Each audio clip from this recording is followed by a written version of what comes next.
National Assembly Chambers, Parliament Buildings in Nairobi. A broadcast that is brought to you by the Parliamentary Broadcasting Unit in partnership with the Kenya Broadcasting Corporation. A warm welcome to you, and we are glad that you are joining us for these National Assembly proceedings this morning. Currently, that is the National Assembly chambers. Inside the chambers, the time allocated for the sitting is 9:30, so in a short while we should be expecting to see members making their way into the chambers to get ready for the business that is lined up for transaction this morning. Some of the priority business that the members will be transacting this morning, there are two bills that are set to be considered at the Committee of the Whole House. One of the bills regards the amendments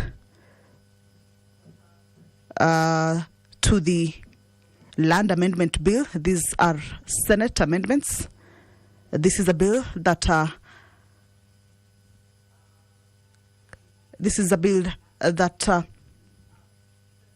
comes from the National Assembly, and it moved to the Senate for consideration. However, Senate has proposed some amendments to the bill, and this morning, this bill or those amendments that the Senate have proposed so far will be considered at the Committee of the Whole House this morning. Also, another bill that is set up to be considered at the Committee of the Whole House regards the President's reservations to the Cancer Prevention and Control Amendment Bill, a bill originating from the National Assembly, Bill number 45 of 2025. It's a bill that was considered by the committee, and this morning the reservations that have been proposed by the President will be considered, and it's a bill or a position that will only require simple majority for the amendments or reservations to be adopted by the House. Allow me to hand you over to the morning business. Almighty God, who in our wisdom and goodness have appointed the officers of leaders and parliaments for the welfare of society and the just government of the people, we beseech you to behold with your abundant favor as your servants, whom you have been pleased to call to the performance of important tasks in this republic. Let your blessings descend upon us here assembled, and grant that we treat and consider all matters that shall come under our deliberation in so just and faithful a manner as to promote your honor and glory, and to advance the peace, prosperity, and welfare of our country and of those whose interests you committed to our charge. Amen. Amen.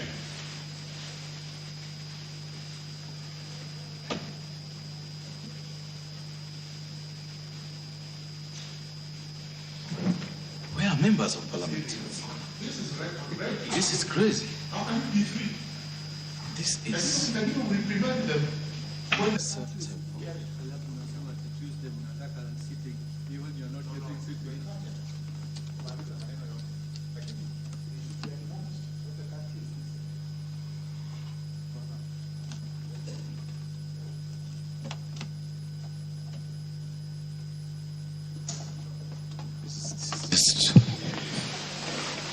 is crazy. So do we ring the quorum bell for 15 minutes? Or is it 10 minutes?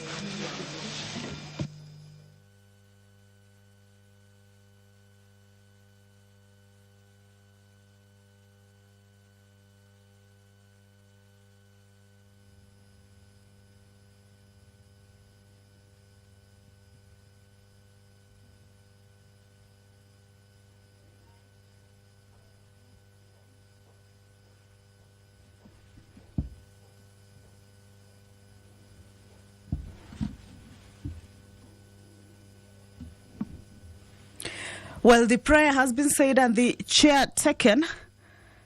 The second chairperson of committees, Honorable David Ochieng, who has taken the position, has directed that the quorum bell be rung for 10 minutes Much as the prayer has been said and the chair taken, the House is facing a quorum hitch, and therefore this affects its commencement. And of course, that is why we have that directive of the quorum bell to be rung for 10 minutes to allow members to quicken their steps and get into the chambers to enable the House raise that much needed quorum. Remember, if that quorum is not raised, then the House will be adjourned until the next sitting. That will be this afternoon at 2:30 in the PM.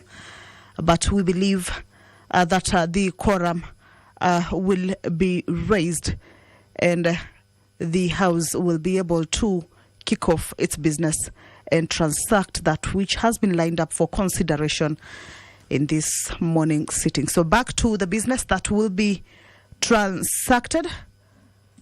Pursuant to provisions of Standing Order 44, paragraph 2C, this is a provision that allows members to request for statements from relevant committees and also the committees to give responses also to the statements that had been earlier requested by the members of the National Assembly. So this morning, pursuant to that particular standing order, the member for Laikipia County will be requesting for a statement from the leader of the majority party regarding the effect of the ban order on foreign businesses by Tanzania. And also the Honorable Member for Kajiado County, Honorable Leah Sankaire, will be requesting for a statement from the Administration and Internal Security Committee regarding the status of investigations into reported cases of child trafficking and sexual exploitation in Maimahiu. The Honorable Member for Ndaragwa, Honorable George Gashagwa, will be requesting for a statement from the Departmental Committee on Defense, Intelligence and Foreign Relations regarding abduction of Mr. Ambrose Kimiti Mwangi, a Kenyan in the Federal Republic of Somalia. The member for Loima, Protas Akujab, has a statement that he will be requesting from the Departmental Committee on Education regarding school feeding program in public primary schools in marginalized communities. And also this morning, the member for Machakos County, Honorable Joyce Kamene, will also be requesting for a statement from the Committee on Transport and Infrastructure regarding the safety and security of pedestrian using the Mlolongo footbridge. If you're just joining us, is that the House is about to commence its business. The prayer has been said and the chair taken. However, the House could not commence owing to a quorum hitch. Currently is a quorum bell that is underway to give room to the members who may be within the precincts of Parliament and perhaps running late to get to the chambers to be able to hasten their steps and join their colleagues who are already in the chamber. Remember, pursuant to the provisions of Standing Order number 34, at the commencement of the House, at least 50 members of the National Assembly should be inside, seated, for the House to be deemed to have quorated. If that is not present, then that would mean that the House has not quorated and that it cannot commence its business until and unless that particular quorum or that particular provision is adhered to. It is a House of Rules and thereby has to adhere by its own rules. And therefore, that is why we have that particular quorum bell to ensure that members make their way into the chambers to raise that quorum and, of course, to be able to commence the business of the House that is lined up for consideration this morning. So as we wait for the quorum to be attained, we shall continue to take a look at some of the priority business that will be transacted this morning. Statements that are lined up to be responded to this morning regards a statement by the Honorable Member for Isiolo County, Honorable Momina Bonaya. She had requested for a statement from the Departmental Committee on Education regarding approval of junior secondary schools in Isiolo County. And this morning, that response is lined up to be delivered. Also from the same Committee on Education, a response will be delivered regarding a statement on the status of Kenya school meals policy by the Honorable Member for Mathare, Anthony Olwach. And also the same Committee on Education will be responding to a statement that had been requested by the Honorable Member for Kiambu County, Anne Muratha, regarding challenges facing the Kiambu National Polytechnic, KINAP, formerly known as Kiambu Institute of Science and Technology, KIST. Those are the statements that are lined up for response this morning, and also some of the statements that will be requested by members of the National Assembly as they convene. Also, part of the priority business includes a number of motions.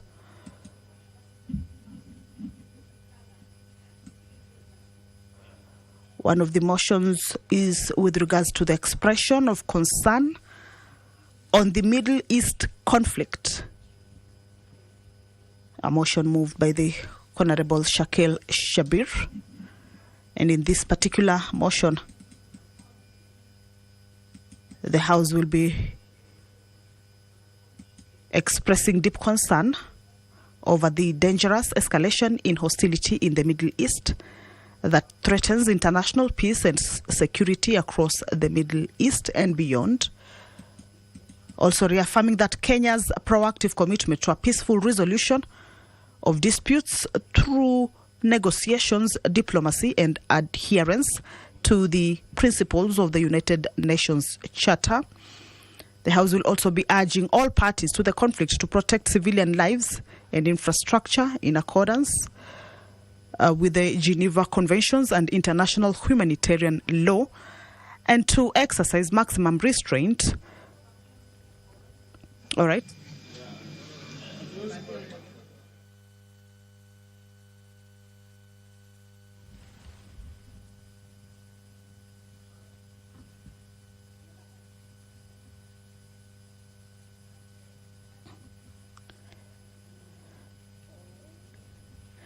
All right, the quorum is yet to be attained or to be raised.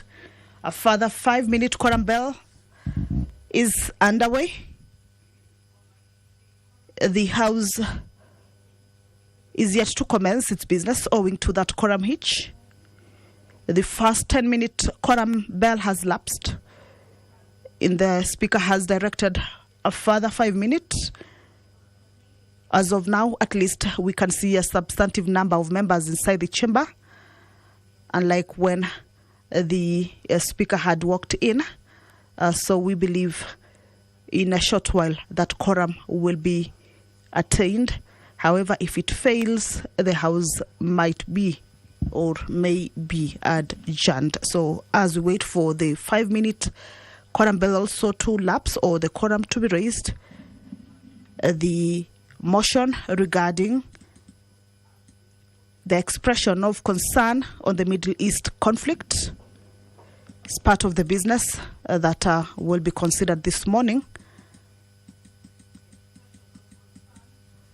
The House will be urging all parties to the conflict to protect civilian lives and infrastructure in accordance with the Geneva Conventions and international humanitarian law, and to exercise maximum restraint and immediately cease further acts of aggression, including aerial bombardments, missile strikes, and other forms of military escalation, and also calls on the international community, including the United Nations and regional powers, to intensify diplomatic efforts aimed at de-escalation, the restoration of dialogue, as well as the return to the framework of international laws. Now, debate on this particular motion was done comprehensively and conclusively on the floor of the House, and this morning a question would be...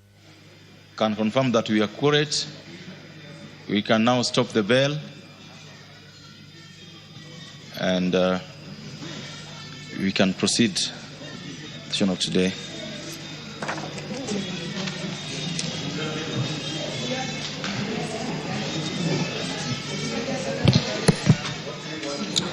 Order. Is there a member who is having their phone on and... Okay, let's proceed. Order number 1, administration of oath. Order number 2, communication from the chair. Order number 3, messages. Order number 4, petitions. Order number 5, papers. Are there any papers being laid this morning? No papers. Next order. Or this? There isn't. The papers? Let me see. Now, members, there are papers to be laid by the following persons. There's a co-chairperson, the Joint Parliamentary Committee on Vetting of Nominees as member of Central Bank of Kenya. Is that ready? The Honorable Nyikal, do you have a paper you're laying this morning? Do you? Go ahead.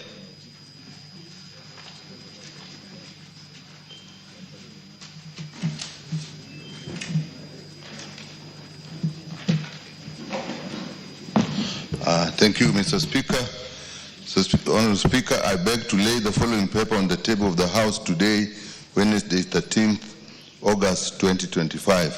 Report of the Departmental Committee on Health on the harmonization of the proposed amendments to the Assisted Reproductive Technology Bill, National Assembly Bill number 61 of 2022. Thank you, Mr. Speaker. Thank you. Proceed to lay.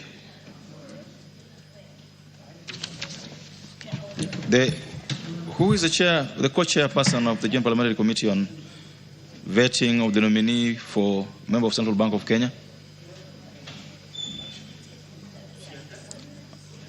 I would imagine this will be the chairperson of Finance. Okay, we can skip that and come back to it. Next order. Order number 6, notices of motion.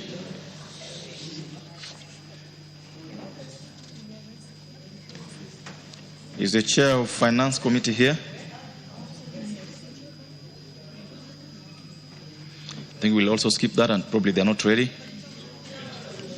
Next order. Order number 7, questions and statements. Oh, members, I want you to be alert so that we're able to do this as quickly as possible. We have in the order paper listed the questions and statements for today. We'll start with the member for Central Imenti. Is Honorable Kirima in the house?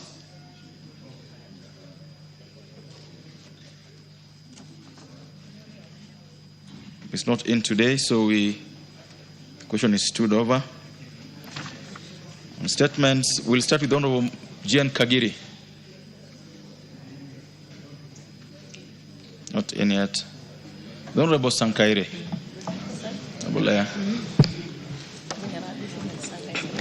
Thank you, Honorable Speaker.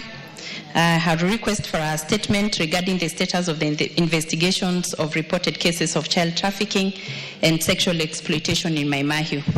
Honorable Speaker, pursuant to the provisions of Standing Order 44, Section 2C, I rise to request for a statement from the chairperson of the Departmental Committee on Administration and Internal Security regarding the status of investigations into reported cases of child trafficking and sexual exploitation in Maimahiu in Nakuru County. Honorable Speaker, on Monday, 4th August 2025, an investigative journalist unveiled the horrifying accounts of minors being trafficked and exploited for sexual purposes in Maimahiu.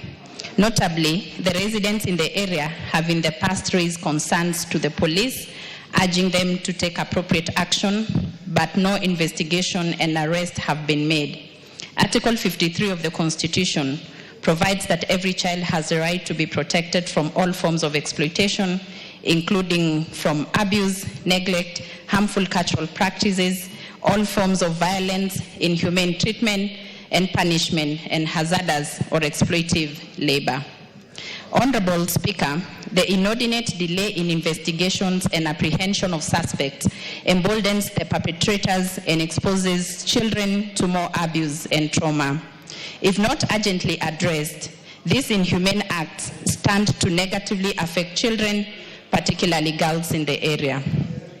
Honorable Speaker, it is against this background that I request for a statement from the chairperson of the Departmental Committee on Administration and Internal Security on the following.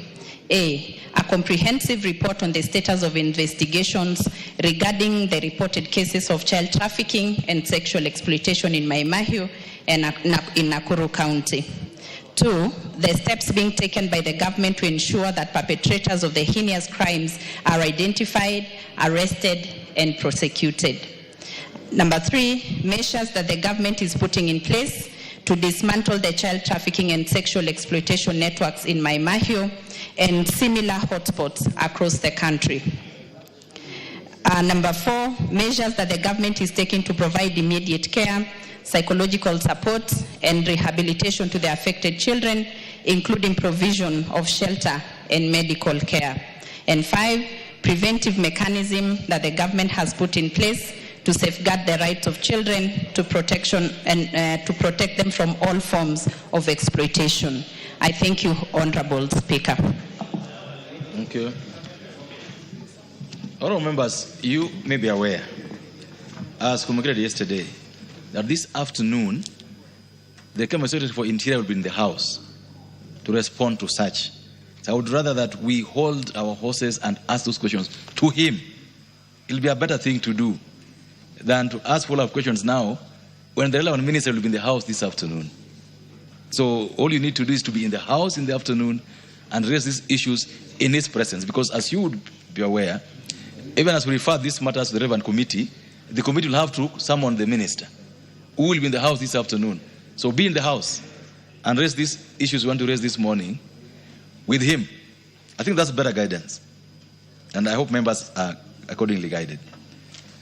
The next request for statement is from the member for Ndaragwa, the Honorable George Gachagua. He is not in the House. Members of Parliament should take their work seriously. By being in the House, especially when they file questions at the table office, so that they can ask them. The Honorable Member for Loima, the Honorable Akuja. Thank you, Honorable Speaker. Honorable Speaker, I rise to request for a statement regarding the school feeding program in public primary schools in marginalized communities. Honorable Speaker, pursuant to the provision of Standing Order 44.2c, I wish to request for a statement from the chairperson of the Departmental Committee on Education regarding the school feeding program under State Department for Basic Education. Honorable Speaker, the school feeding program is a key initiative implemented by the State Department for Basic Education to promote access to education in increasing school enrollment, improving health of school-going children, and enhancing overall academic performance. However, it is deeply concerning the public primary schools in Asal area, especially in Turkana County, are facing acute shortage of food supply since the commencement of each term, which has been a recurring problem. Schools receive food at the end of every term when schools are already closed, which serve no purpose. Many vulnerable children who are motivated by availability of food in schools have been forced to drop out of school. This shortage severely undermines the welfare of the learners and has a negative impact on the education sector in the region. Honorable Speaker, it is against this background that I request for a statement from the chairperson of the Departmental Committee on Education on the following. 1, reason for persistent delay of food supply to public primary school in Asal regions. 2, report on assessment of the operational capacity of the State Department of Education to meet the educational needs of marginalized communities, including the challenges the State Department may be facing. 3, plans for immediate intervention to ensure timely supply of food to affected schools. Thank you, Honorable Speaker.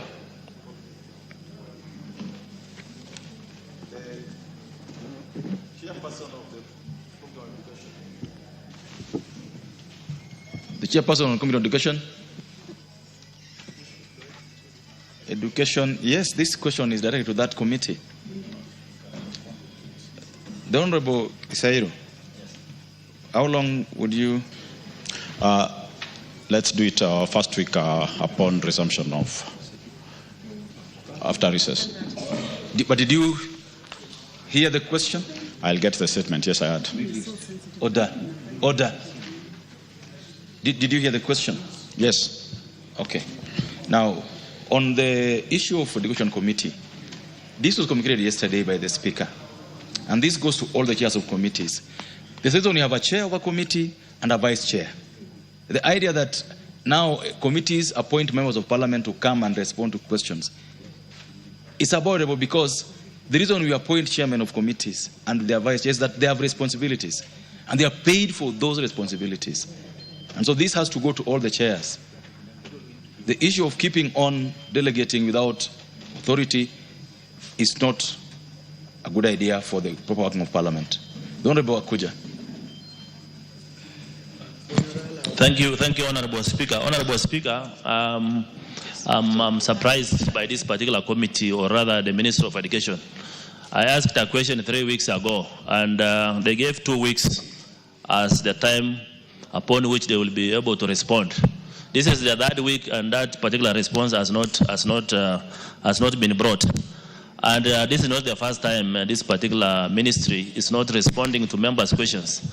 And I wonder, even this particular chairman or chairpersons of these committees, I don't know what becomes of them. Like there is a question asked the chairperson, Budget and Appropriation Committee. He was supposed to bring the response on the 26th of June. That chairperson has not appeared in this chamber. I don't know what happens to chairperson of a Budget and Appropriation Committee when they become chairpersons. They cease to become members of this house. Honorable Atandi, since 26, I've not seen him. We are not discussing the chairperson of the Budget Committee. Your matter is a very specific matter directed to the Committee on Education.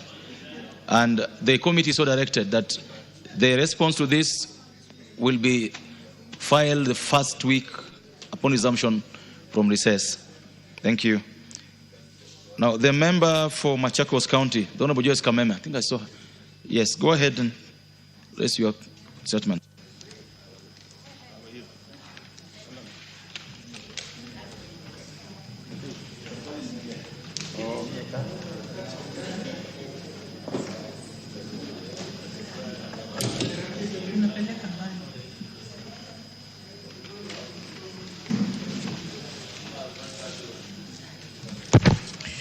Thank you, Mr. Speaker.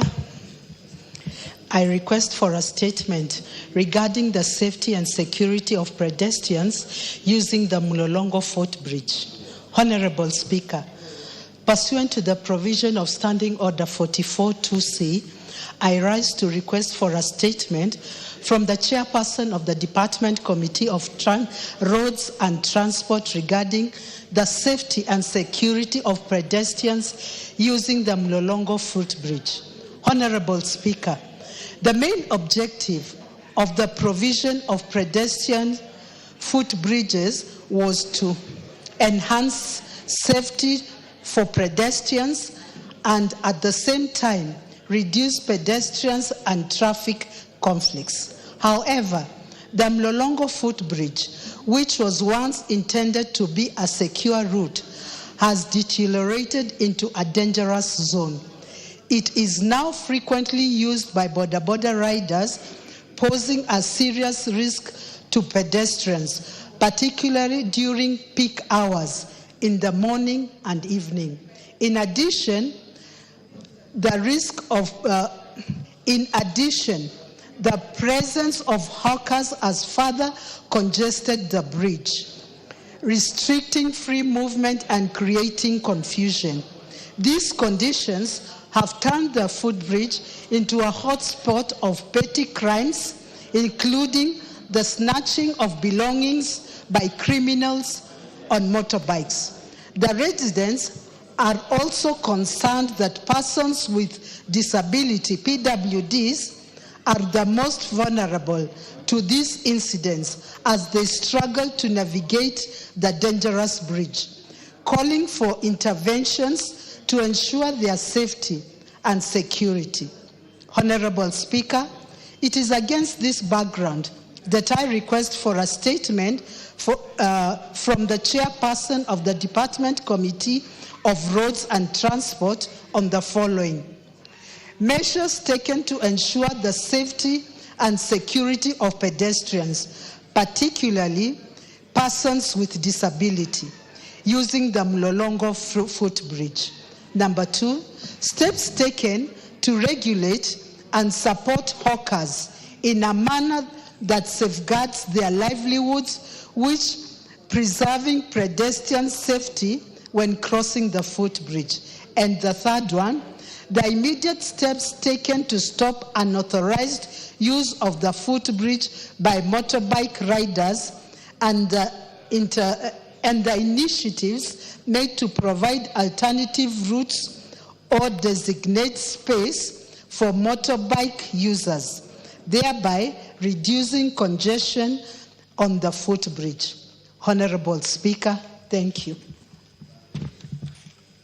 Request for statement is directed to the relevant committee, the Committee on Transport and Infrastructure. Is the chairperson in the House? And the vice chairperson? The Honorable Kameme. The Honorable Kamene. What have you just done? Just hold on. Honorable Kamene. You've done what you've just done twice. It's never done like that.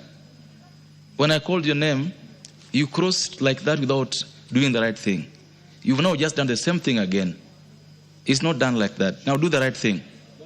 Do the right thing now and then come and say. Whether you're taking water or your phone, you have to follow the rules.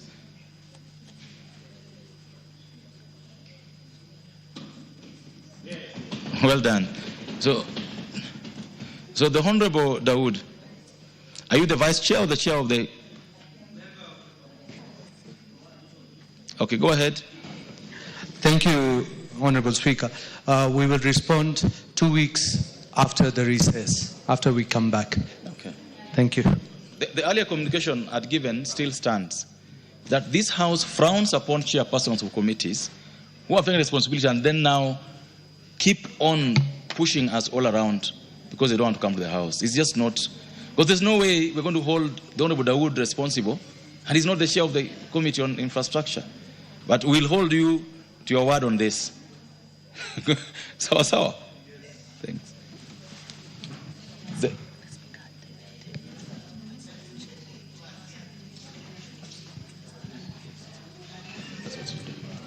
Now, I will indulge the member from Ndaragwa, who has just walked in to raise his statement.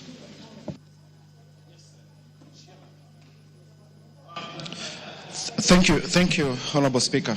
Honorable Speaker, I rise to request for a statement regarding the abduction of Mr. Ambrose Mwangi, a Kenyan in Somalia. Honorable Speaker, pursuant to the provision of Standing Order 44(2) Section C, I wish to request for a statement from the chairperson of the Departmental Committee on Defense, Intelligence and Foreign Relations regarding the abduction of Mr. Ambrose Kimiti Mwangi, a Kenyan in the Federal Republic of Somalia. Honorable Speaker, in September 2023, Mr. Ambrose Mwangi was employed by Icarus, a British-based company contracted by the United Nations Somalia to conduct medical evaluations and support rescue missions in combat zones. On 10th January 2024, while undertaking one of the rescue missions over the Galgaduud region in central Somalia, an area which is infiltrated by Al-Shabaab militants, the helicopter in which Mr. Mwangi was aboard reportedly developed mechanical problems and crash-landed. Mr. Mwangi's employer reported to his family that upon crash landing, the crew and passengers were immediately taken hostage by suspected Al-Shabaab militants. It has now been over a year and a half since his disappearance in Somalia. Yet no substantial update has been communicated to the family regarding the progress of investigations and rescue. The family remains in a state of distress and uncertainty, with no clarity on Mr. Mwangi's whereabouts or safety.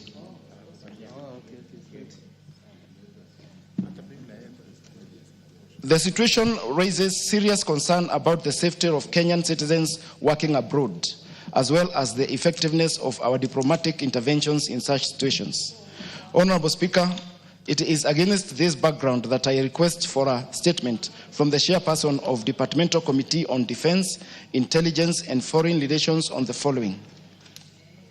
A report on the status of investigations into the abduction of Mr. Ambrose Mwangi in Somalia, and 2, measures being taken by the Ministry of Foreign and Diaspora Affairs to assist in locating the whereabouts of Mr. Mwangi, including coordination with Somalia authorities. Steps the ministry has taken to ensure his safe return and mechanism to provide regular updates to his family. I thank you, Honorable Speaker.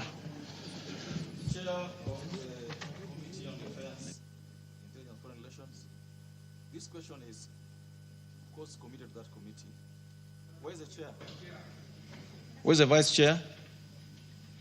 This isn't a matter for a member saying we'll do this. The Honorable Deputy Majority Leader, this is a very serious matter, and I don't want it to be treated like any other matter.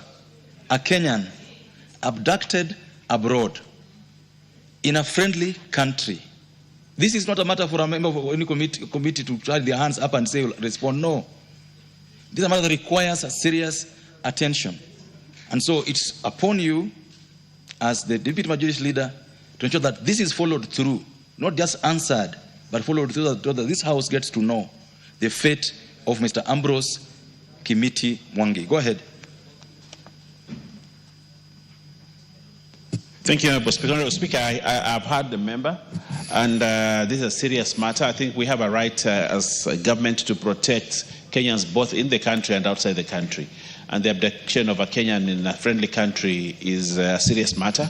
And therefore, I want to undertake to speak to the chairperson of Defense and Foreign Relations, because I think that's where it falls, so that we can expedite the process of making sure that this Kenyan is back in the country and safe. I'll do that. I'm much obliged. In any case, how long do you need to at least give the House a response to this? By tomorrow.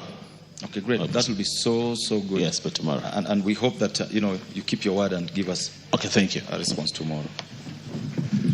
Is Honorable Kirima now in the House? If it's not, then we go to responses to statements raised earlier. And your order paper, you can see there are 3 responses to be given by the Committee on Education. Those are statements requested by the Honorable Bonaya, one by the Honorable Anthony Oluoch, and another by the Honorable Anna Muratha.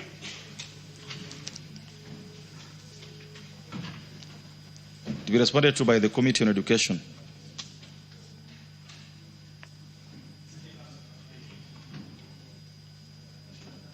Why the chairperson of Committee on Education? The vice chair? The Honorable Gisairo, you will walk out from this House and look for your chair. When he comes, I'll allow him to respond. Otherwise, I won't allow you to do so, for the obvious reasons stated earlier. Yes, look for him or the vice to... Okay, good. So those questions will not be responded to for that reason. And I don't need to belabor that going forward, the House will not allow an ordinary member to respond to questions on the floor, because you have chairs and vice chairs.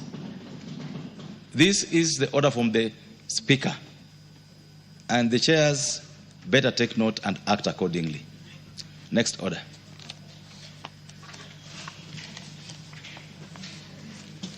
Now, members, for the convenience of the House, I would request that we go back to order number 5. And and then order number 6 accordingly. On the matter that we had stood over, the matter of vetting of the member nominated to member of the Central Bank of Kenya. Honorable Naomi Wako.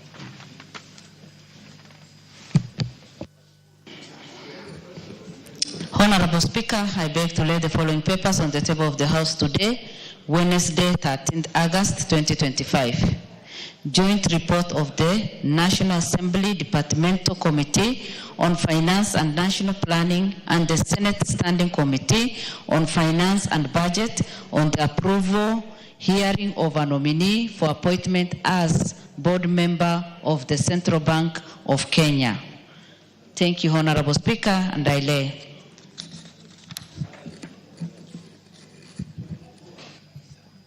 The next order.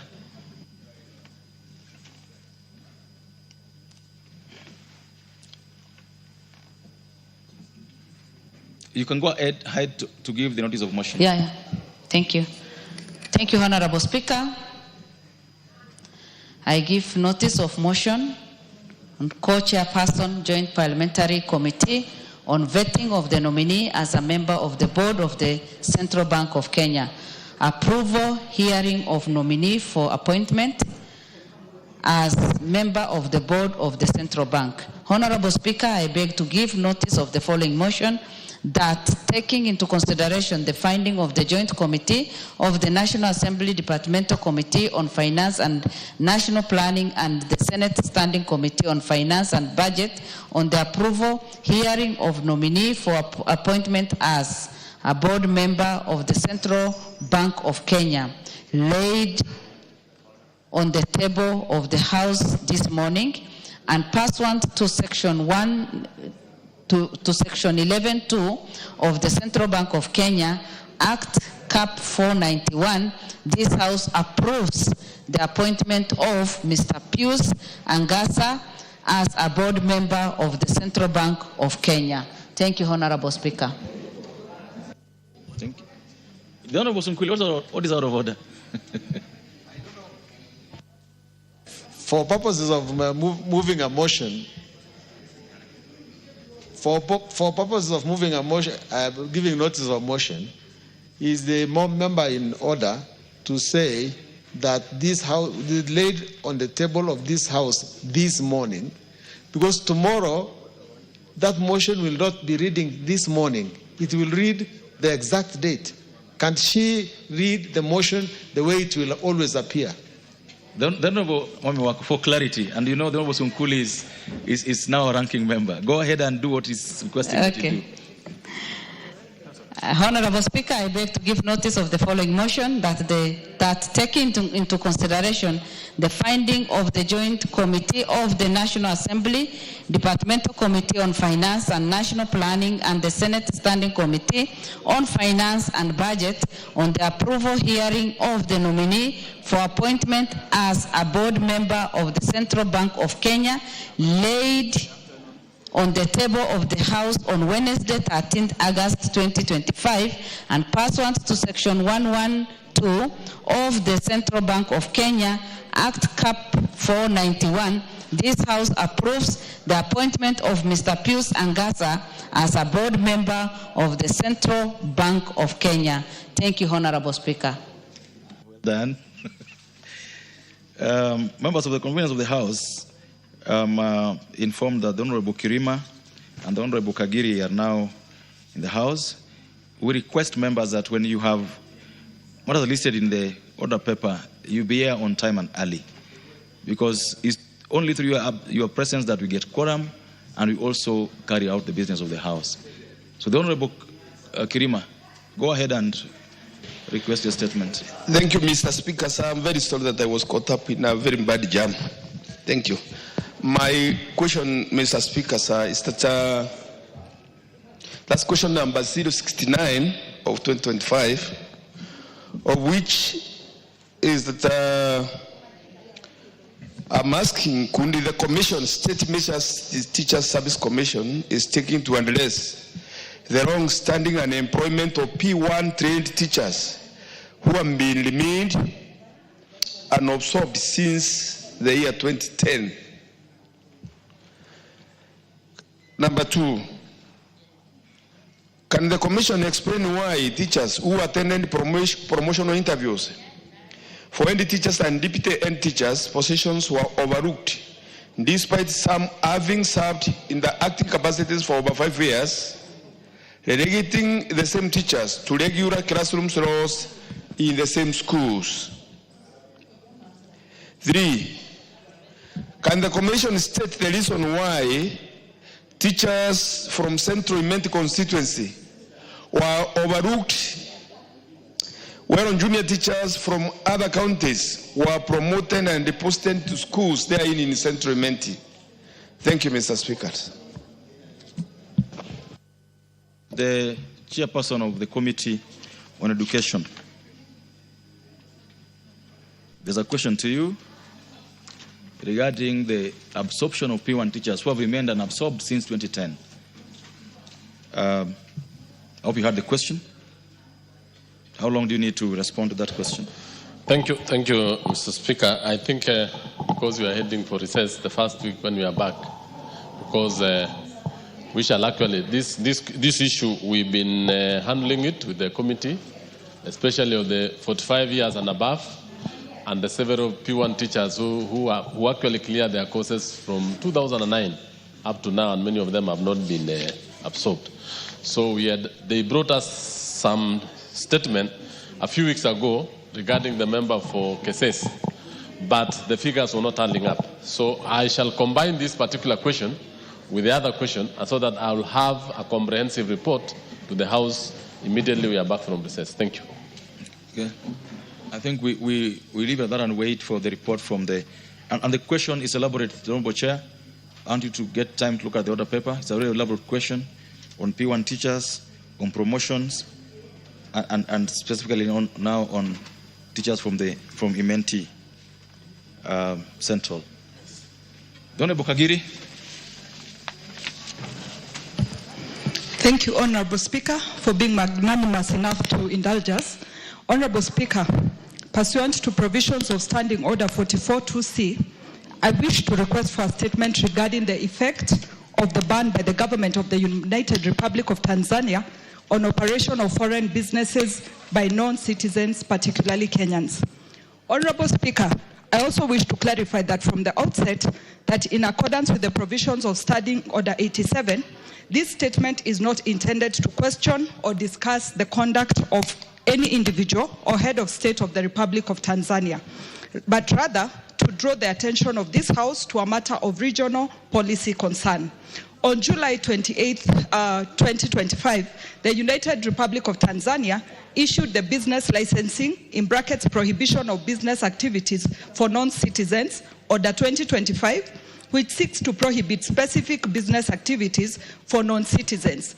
This directive prohibits non-citizens from operating in 15 sectors, including business of sale of goods, on-farm, crop purchasing operations, ownership and operation of micro and small industries, among other sectors. The order is worrying as it contradicts the spirit of the integration of the East African Community, EAC, espoused in the East African Community Treaty 2000, particularly on the free movement of goods, services, capital, and persons, and the elimination of trade barriers among partner states. The move by Tanzania also risks undermining regional integration, rolling back the gains made in creating a common market under the EAC Common Market Protocol. Honorable Speaker, this House may recall that in 2019, the Finance Act as enacted introduced increased levies and import duties on finished consumable goods, including those from the region.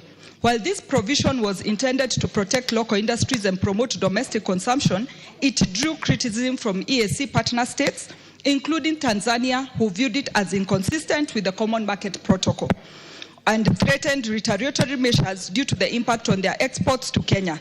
In response to the resulting diplomatic friction and in the spirit of regional cooperation, this House, through the Finance Act of 2023, repealed the 2019 provision. However, this repeal has since negatively affected local manufacturers and traders who now face competition from lower-priced foreign imports.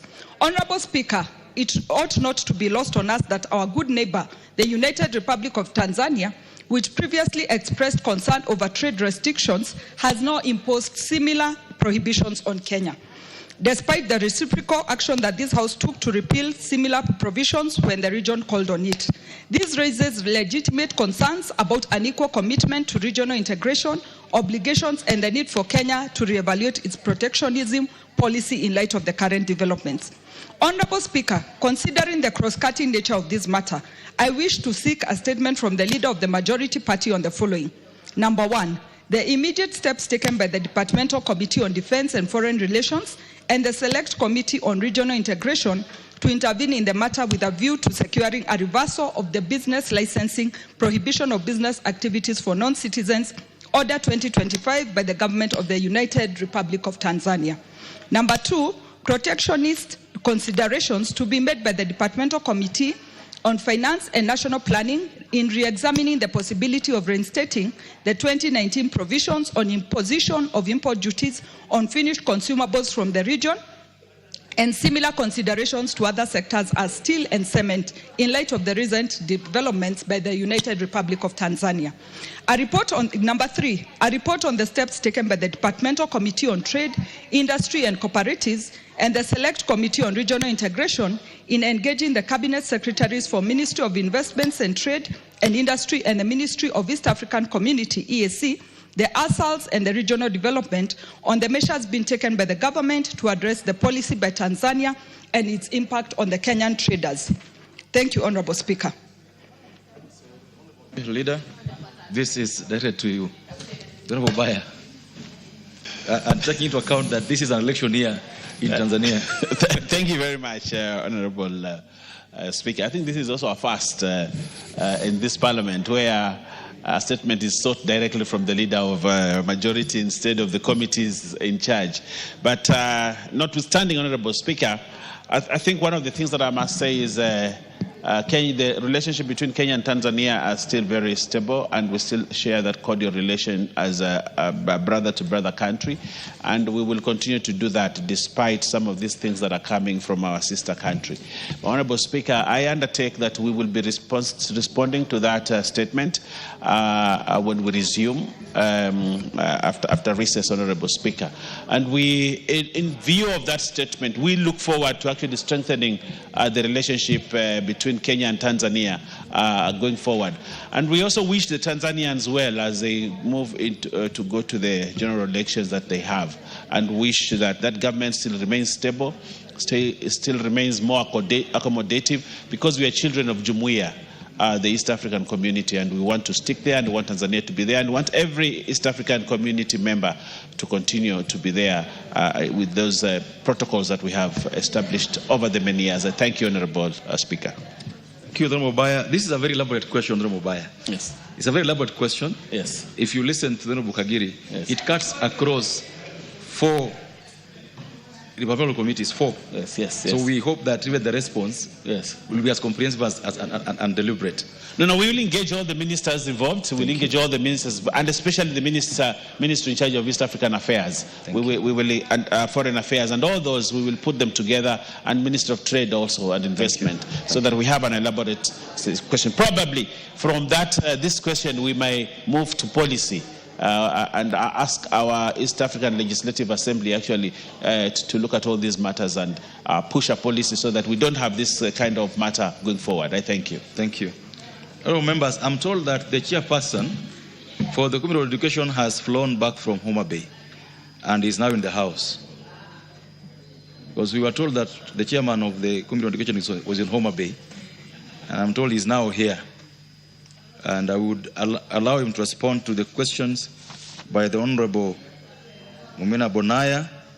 I've just seen the Honorable Murada walk into the House, and the Honorable Antonio Lodge. But before he does so, all members, order. Join me in welcoming students from Njenga Karume Primary School, Kiambaa constituency, Kiambu County. They are sitting in the public gallery, and they are welcome to the National Assembly this morning and with the Houses of Parliament. So the Honorable Meli, the floor is yours. Be as brief as possible for this indulgence we are giving to you. Yes, Mr. Speaker, I rise to give us a statement as requested by honorable members. But first and foremost... Order. The Honorable Amai, what is out of order?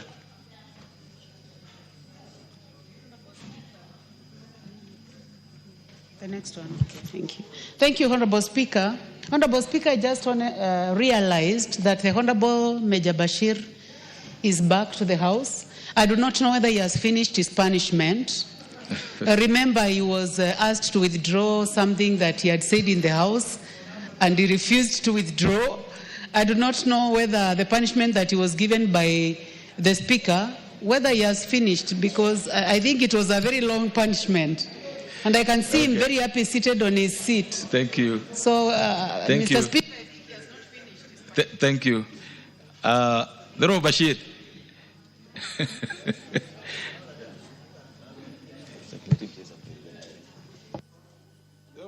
How long was your punishment?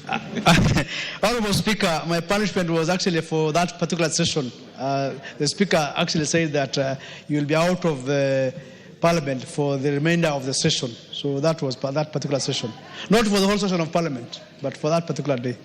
Thank you. I confirm that the Honorable Bashir has finished his term of imprisonment and is rightfully in the House this morning. The Honorable Meli, go ahead. Thank you, Honorable Speaker. Honorable Speaker, I rise to give several statements, and as per your direction, Honorable Speaker, I hope the members are present.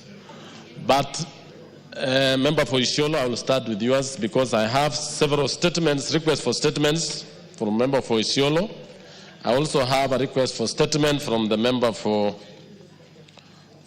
Anne Murathe Mugo from Kiambu.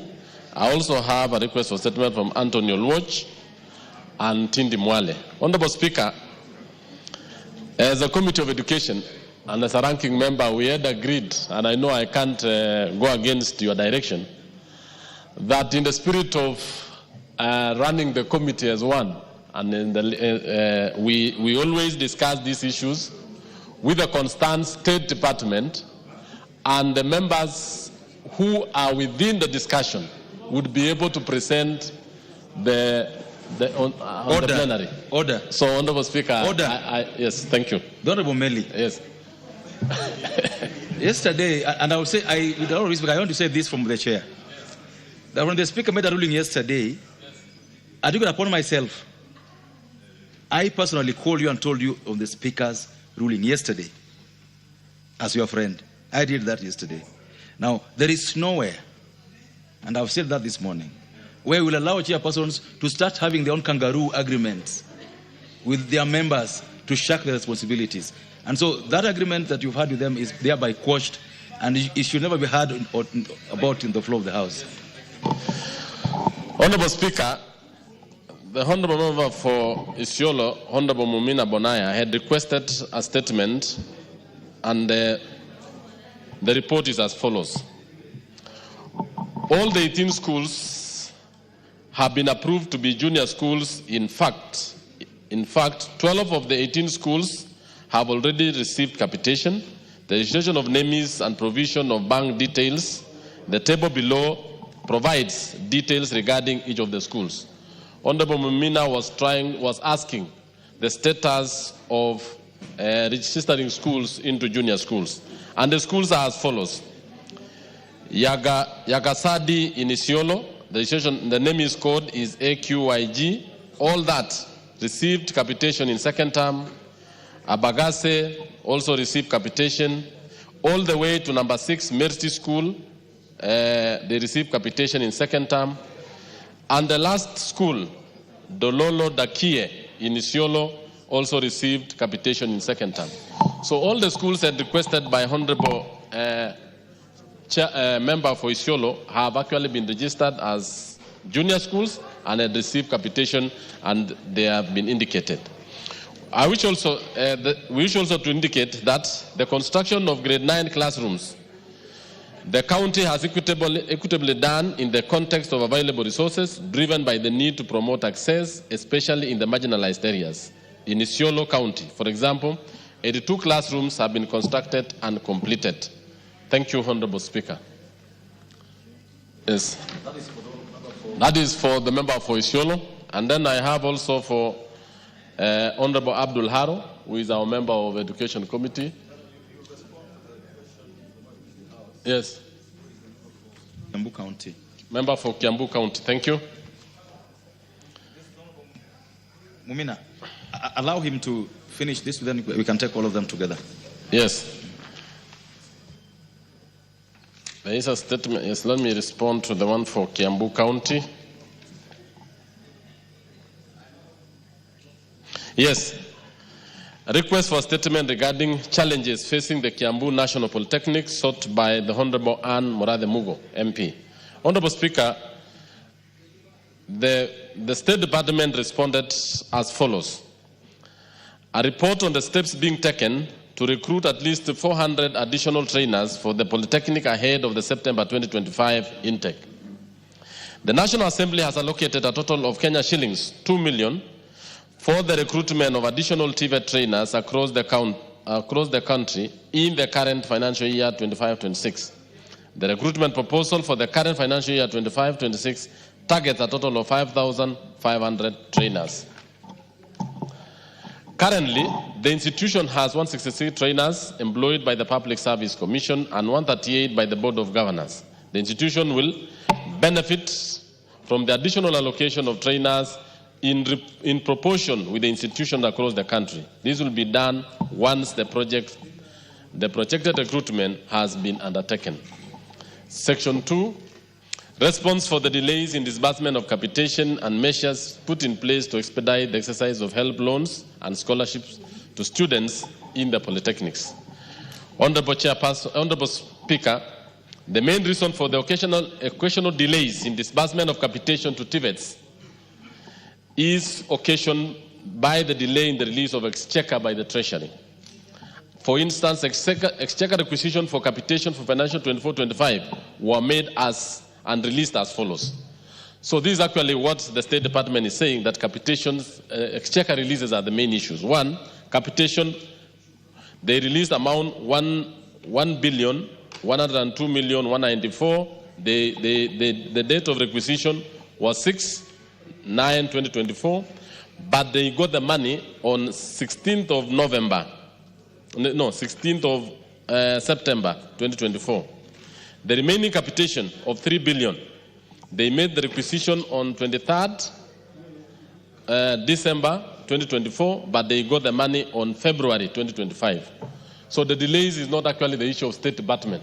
It is the issue of the release of the exchequer by the National Treasury. So the State Department states that we continue to engage with the National Treasury to ensure the provision of adequate budget and the timely provision of funding to TVET institutions.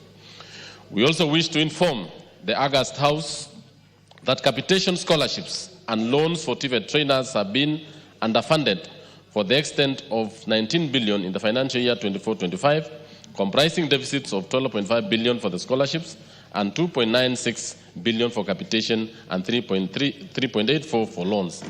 I think this is an issue which the committee has brought to this House severally, Honorable Speaker, and it's an issue that is, and the State Department has done a lot in mobilizing students. I want to inform the House. Now they are targeting about 2 million students.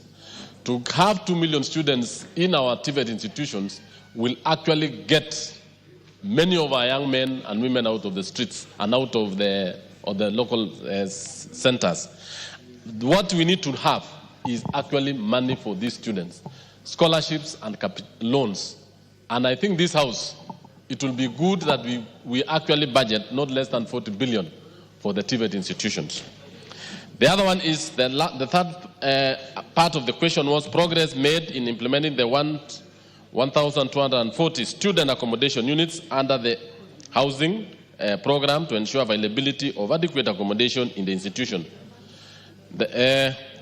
Honorable Speaker, I wish to state, or the State Department wish to state as follows, that they are working closely with the State Department for Housing and Urban Development on implementation of 1,240 trainees accommodation units under the Affordable Housing Program. This will ensure availability of accommodation to trainees in the institution. The State Department for Housing and Urban Development has invited bids on 25th March 2025 to undertake the construction works and signed an agreement with the management of the Kiambu National Polytechnic on the project. We are now waiting for the State Department for Housing and Urban Development to assign a contractor to the project. We are following up with the State Department to expedite. The hot part of the question was, what is the Ministry of the plans by the Ministry of Education to fund and equip the specialized technical departments in the institutions? Honorable Speaker, the Ministry is keen on equipping specialized technical departments at the Kiambu National Polytechnic through both income-generating activities at the institution and donor support. Currently, with the support of the German government, the Ministry is providing infrastructure and equipment in industrial mechatronics to support development of skills in industrial automation and agriculture and value addition. So for the project has procured basic equipment in supporting the delivery of dual training and the provision of ICT equipment to enhance delivery.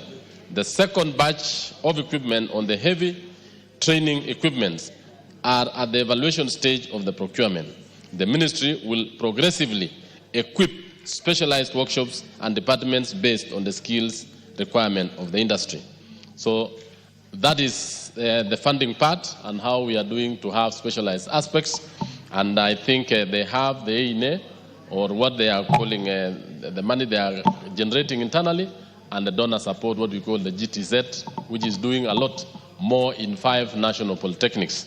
So those are the questions. Thank you, Honorable Speaker.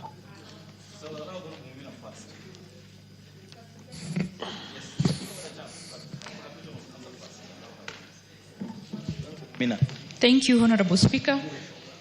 Honorable Speaker, I would like to thank the committee chair for the response they brought to the floor of the House on registration of junior secondary schools in my in my county, sorry.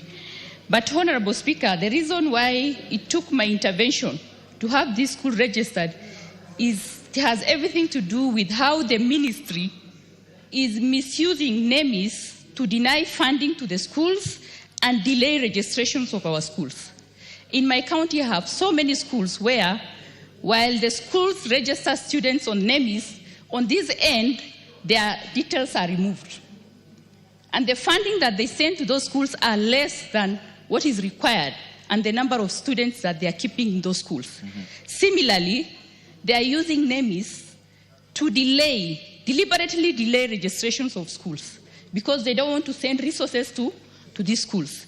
So, Speaker, this is a matter that seriously needs to be looked into, and we can't move on like this. We can't go on like this because every time head teachers are crying to us saying that there are debts that they're not able to pay because they are keeping too many students in the school, and on this end, the ministry is sending less than what they've registered on NEMIS. Wait, the Honorable Chair, this is a very straightforward matter that I think we don't need to do a back and forth on it. Yes. Yeah. The member standing on the aisle, you either be on the right or the left of the aisle, but you can't stand on the aisle for 10 minutes. This should be straightforward. Yes. Yeah. Thank you. Thank you. Mr. Speaker, I agree with the Honorable Member. And this is an issue which the committee has been really pursuing every other time, in the sense that every other time the students captured in NEMIS and the actual students in the school has not been adding up. So that is why the Committee on Education did actually petition the Ministry and the CS to make sure that we have a comprehensive application where it will be able to capture all the students and be able to have a modern system where the students in school physically and the students captured at the ministry are the same. Okay. That is why they proposed the introduction of KEMIS, which is going to be used from basic all the way to university. Okay, so great. I agree with you, and that is why they are doing that correction. Thank you. Sometimes there's nothing wrong in the committee. Isiolo is not in Uganda or Tanzania, it's in the country. Why can't the committee just do a spot check in one of the schools one of these days? If members of parliament are saying in their schools the numbers are 800, but the others are saying are 400, the committee can just do a spot check in 3-4 schools and give us a report. Why do you want to depend on the report of the ministry? Just do a spot check. Mr. Speaker, I just want to say this. Our committee has really been having spot-on checks across national polytechnics across universities, and we are actually on top of it. Even the other day, we are proposing to visit schools to find out the relationship between the actual students in classroom and the students captured on NEMIS, and even the safety projects. In fact, in this research, we are supposed to move around all the schools on that particular matter. We are waiting for that report. The member for Kiambu.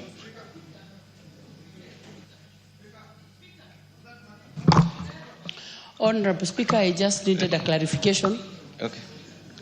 Let's hear her first. You come. Let's hear Honorable Murada first. I just wanted a point of clarification from the chairman over the employment of the 400 teachers in the TVET, where he said they had, he indicated that they had a budget of about 2 million.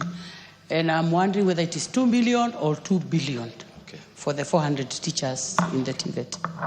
Member for Nandi. Allow her, because you also want to clarification, allow her first. Thank you, Honorable Chair. I think Comrade has handled my concern because I wanted it to be straight on record, because the Chair read 2 million and the number was way over the budgets that can be accommodated by 2 million. Correct. Thank you, Honorable Chair.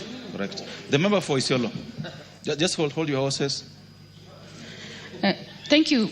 Thank you, Speaker. Speaker, the issue here is, while the teachers register the students on NEMIS, they are being removed from this other side. The issue is not even they are not registered. They are being captured on NEMIS, but they are being removed. Who is this doing that job? Okay.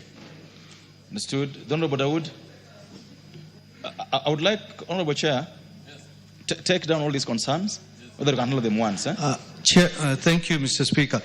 I want the Chair to, he has told us they're going to look at the NEMIS, but how long will this take? NEMIS has been there for ages. And if we are still being told NEMIS will sort it out, when will it do? We have to have a timeline, Mr. Speaker, because we are told more than, I don't know, billions are lost in this capitation, even school infrastructure, billions are lost. So are we going to wait until when? Thank you. So there should be a time frame, Chairman.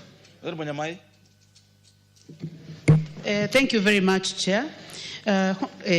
Honorable Speaker, I would like to say that this matter of students not being invisible in NEMIS is a very serious matter. And I think this House is being let down by the directors of education in our sub-counties. And students are losing money every financial year. We budget for it, but it does not reach those students. Normally, the president says, if it can be done, let it be done immediately. So the question is, government is the one that does registration. Government is the one that gives birth certificates to these students. But government is the one that has employed the directors of education, and this House gives them money, and this money does not reach pupils and students in our schools. So why is it that it cannot be done? So I would like to ask, just like my colleague from Isiolo is saying, can the Chair give us timelines on when all the students in our primary and secondary schools will be captured in NEMIS? Thank you, Chair, for the opportunity. To be.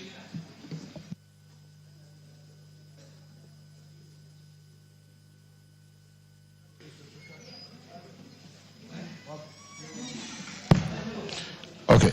Thank you, Mr. Speaker. This is a matter which has been going on for a long time. The issue about the NEMIS. For us to get the real students who are in every class, every school, NEMIS does not agree with even the head count of the students. I have tried from my constituency, I have tried to get the number of students in all those schools because I pay for them. But what won't happen is that I'll try to get 3 sources. 1 is head count of students. 2 is the class register. 3 is NEMIS. NEMIS does not agree with any of those ones. And why you don't have, I've even gone to the Ministry of Education to try to know exactly why this thing is happening. And the principals and the headmasters out there are told that when they try to feed the system, that thing kicks back. I don't know, it doesn't go through, that's what they are saying. Why is this thing happening? Is it a corruption? Because I believe that there must be something corruption or sort of, which is going on in this. Thank you. Member for Makueni.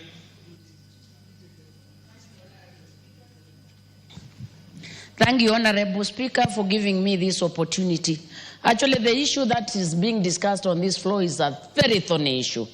In my constituency, we have many schools, almost all schools have students who appear in the register, they appear in everything else in the school, but never in the NEMIS. Teachers have followed this process because I've demanded, you cannot come to complain to me when you can go to the ministry and have your records done. I don't know what's wrong with the sub-county leaders, because every year in, year out, this data is not being captured. There is always this flimsy excuse that some students do not have a birth certificate. The birth certificate does not match with the ID of the mother.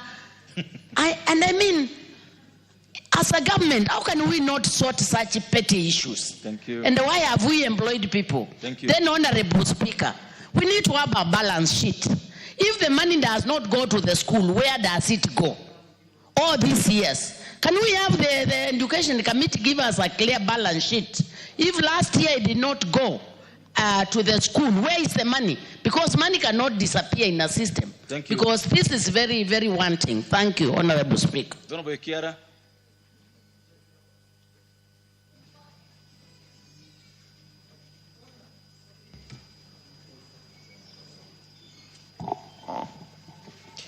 Sorry, Honorable Speaker, thank you.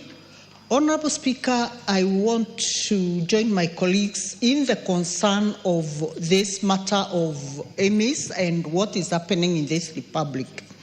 We may keep blaming the directors of education, we may keep blaming everyone else, but the bottom line is our teachers who are running these schools, they are really suffering. Because when the data does not capture the reality in the schools, the money that trickles down to these schools is dismally very little money. And at the end of the day, it is the students who suffer. The teachers don't know what to do.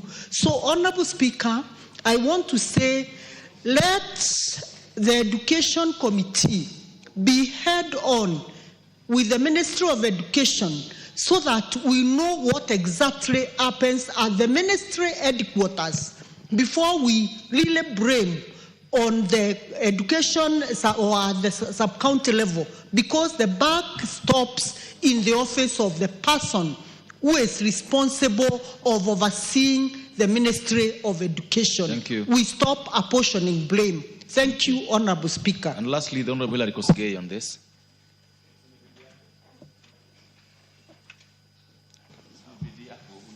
Thank you, Mr. Speaker.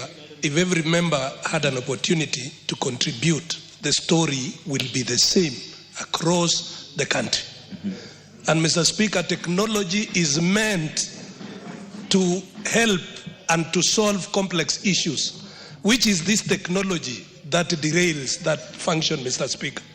I think, Mr. Speaker, it is fair that you give a direction that within a specific period of a month, for example, the Ministry of Education goes out to clean and to capture every student in the Republic of Kenya and come with a confirmation to this House that every student schooling in the Republic of Kenya is now captured in NEMIS, so that we close this matter once and for all.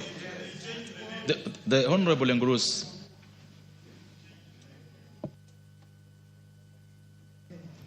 Thank you, Mr. Speaker, for giving me this time to add my voice on the issue that is discussed on the floor of this House. Mr. Speaker, the issue that's coming up here is a very important issue that's really affecting the learners in our schools. Mr. Speaker, it's really discouraging that we have a whole ministry with so many employees, so many top officials, but they cannot account for the number of students in our schools. And Mr. Speaker, this has made really running of our schools very difficult. Sometimes even keeping the students in our schools is really becoming a big problem, because managing our schools without having the real number, without complying with the resources that are supposed to go down to the schools, becomes very difficult to manage our schools, Mr. Speaker.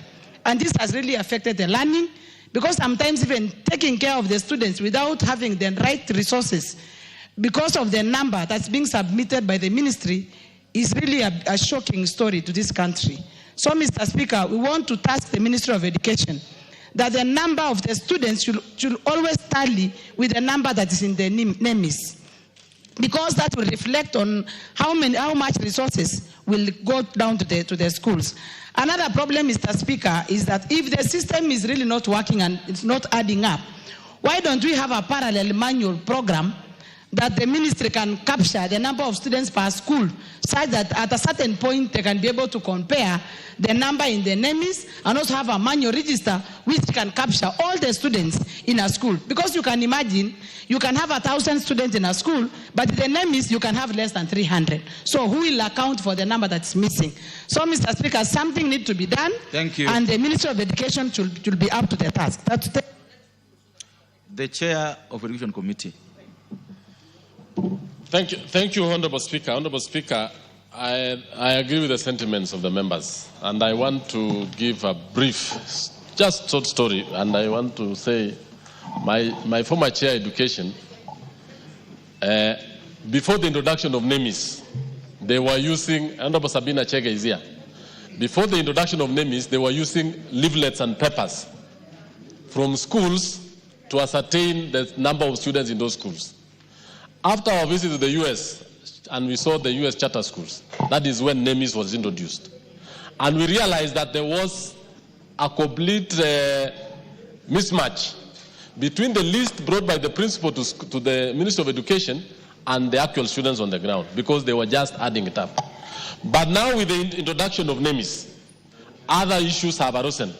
And I want to tell the House that about in June, this month, the new principal secretary launched KEMIS, and they brought in KEMIS because of the inability of NEMIS to capture all the student data.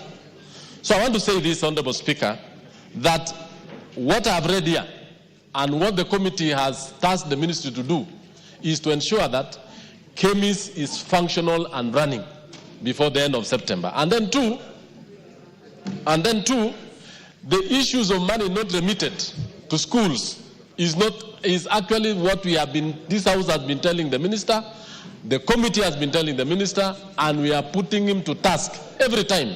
It's not only capitation, even money for sports, even money for music. We are having issues on their disbursement to schools. So, Honorable Speaker, I raise the case there. Thank you. The Honorable, no. We will not allow any further discussion on this matter. My direction is this: we will not take, because the Honorable Chair has just introduced a new confusion. Yes. That there's NEMIS, now there's KEMIS, we don't know. So the direction, order. The direction I'm giving on this matter is that the Cabinet Secretary for Education shall come to the House the week we resume. Most particularly, the Wednesday of the week we resume after recess. With a specific role, nothing else, to explain to the House on the system for registration of students in our schools. Yes. No other subject. So that we get to know. We don't want to hear it from a fellow member of parliament. We want to hear, is NEMIS still there or is not there? And what is KEMIS? So that we members leave the House knowing the system that we're using to register students in our schools. So that we don't have so many questions coming out on this. And it's so ordered. Next order.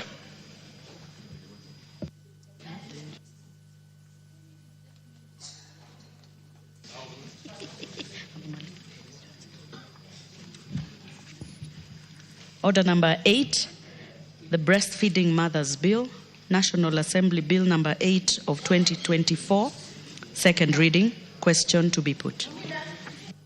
Order.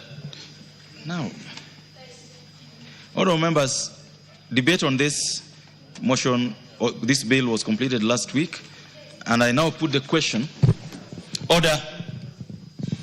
I now put the question that the Breastfeeding Mothers Bill National Assembly Bill number 8 of 2024 be now read a second time. Will as many of that opinion say aye? Aye. Will as many of the contrary opinion say nay?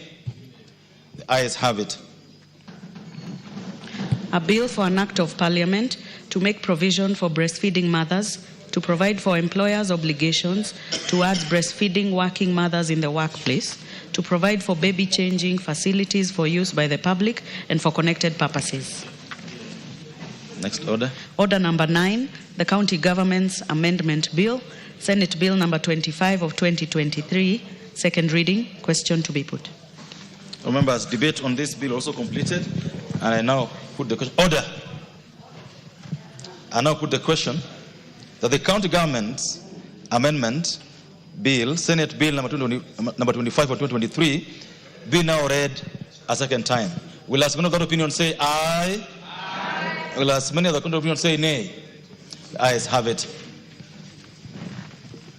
A bill for an act of parliament to amend the County Governments Act to increase the threshold for removal of a member of a county executive committee and for connected purposes. Next order. Order number 10, motion, expression of concern on the Middle East conflict. Question to be put. All members, as you remember, the debate on this motion also completed last week, and therefore let members have a chance to vote either way. Order. All members, the motion is on expression of concern on the Middle East conflict. That, aware that Kenya ratified the United Nations Charter on Human Rights on 31st July 1990, and further recollecting that among the rights enshrined in the Charter is the right to life and self-determination by people, cognizant of the fact that Israel occupation of Palestine territory in Gaza and the West Bank has been characterized by disproportionate and indiscriminate use of force, concerned that this has deepened the humanitarian crisis in the region, including the destruction of infrastructure, widespread civilian casualties, and the willful killing of Palestinian civilians, including children in the occupied territories by the Israeli army. Noting that these grave breaches amount to war crimes, flagrant violations of international humanitarian law, and crimes against humanity, concerned that the recent escalation of hostilities between Israel and Iran, including cross-border strikes and retaliatory attacks, threatens to engulf the wider Middle East region in conflict, recalling that Kenya has previously suffered attacks on its soil as a result of the Middle East conflict, including the 2002 attack on the Paradise Hotel in Kampala, appreciating that United Nations General Assembly recently passed a resolution demanding an end to Israel's unlawful occupation of Palestinian territories and urging compliance with international law, further appreciating the urgent need for international community, including regional powers and the United Nations Security Council, to intensify diplomatic efforts aimed at achieving an immediate ceasefire, facilitating humanitarian access, and initiating inclusive peace negotiations in the Middle East. Appreciative of the role Kenya has played regionally and internationally in global peace initiatives and in mitigating violations constituting crimes against humanity, and in solidarity with the Palestinian civilians subjugated by Israel, this House now expresses deep concern over the dangerous escalation in hostilities in the Middle East and threatens international peace and security across the Middle East and beyond. 2, reaffirms Kenya's proactive commitment to a peaceful resolution of disputes through negotiation, diplomacy, and adherence to the principles of the United Nations Charter. 3, urges all parties to the conflict to protect civilian lives and infrastructure in accordance with the Geneva Conventions and international humanitarian law, and to exercise maximum restraint and immediately cease further acts of aggression, including aerial bombardments, missile strikes, and other forms of military escalation. And 4, calls on the international community, including the United Nations and regional powers, to intensify diplomatic efforts aimed at the escalation and restoration of dialogue and a return to the frameworks of international law. Will as many of that opinion say aye? Aye. Will as many of the opinion say nay? Ayes have it. Order.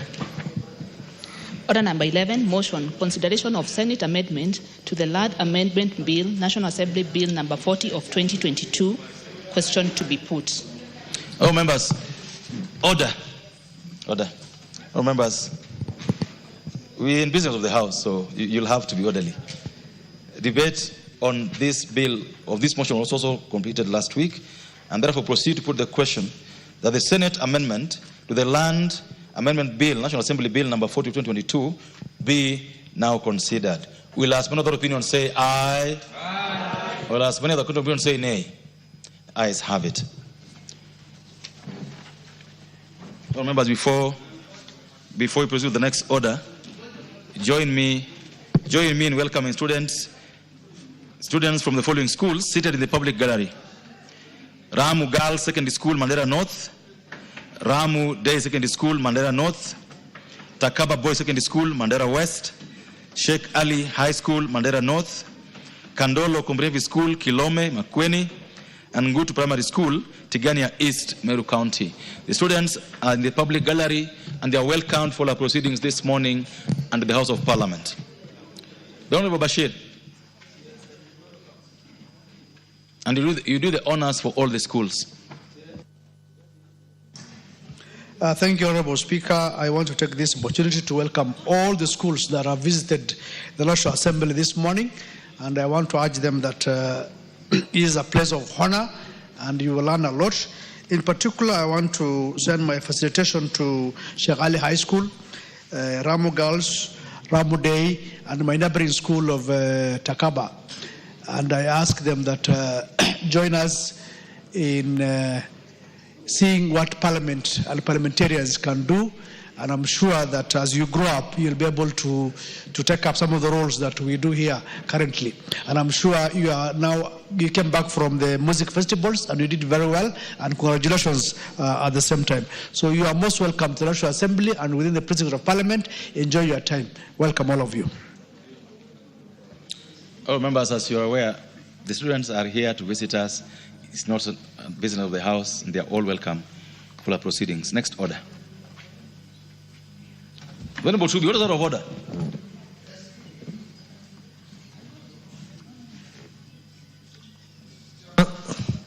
Mr. Chairman, I was here yesterday, and I raised an issue with the Speaker, Mr. Farah Malim. The issue is that 3 weeks ago, I asked for a statement from this House, from the Minister in charge of security, the Chairman. And then it was selected for the 1 week, the week following the end of recess last time. And that one is over. Now we are going into another recess. And that's a matter concerning Isiolo, on the issue of whatever is happening in Isiolo, which is known by everybody, which has happened. Chaos is happening in Isiolo. And that chaos has something to do with the impeachment of the governor. Isiolo is ungovernable. Isiolo has problems. People are being killed here, left, right, center, and nothing is happening. And we have tried to ask about that, and then that question has not been answered to date. And now, yesterday I was promised it's going to be brought today, and it's not in the order paper, both of you. Hey, Honorable Tulbi, I think your concern is noted. You may be aware that the relevant committee is this morning conducting a vetting exercise on nominees for National Police Service Commission, but they'll be in the House in the afternoon. And as I'd said earlier in the morning, that even the CS for Interior will be here in the afternoon. So just be in the House and raise these matters at the right time in the afternoon today. That is, there's nothing to respond to, Honorable Tubi. I've just communicated that the committee, the relevant committee, is, as we speak, conducting a vetting exercise on the nominees to the National Police Service Commission. That's why the chair is not in the House. We know that he'll be in the House in the afternoon. We also know that the CS for Interior will be in the chamber in the afternoon. So my advice to you is that be in the House in the afternoon to raise these issues with both of them. You are accordingly advised. Next order. Order number 12, Committee of the Whole House.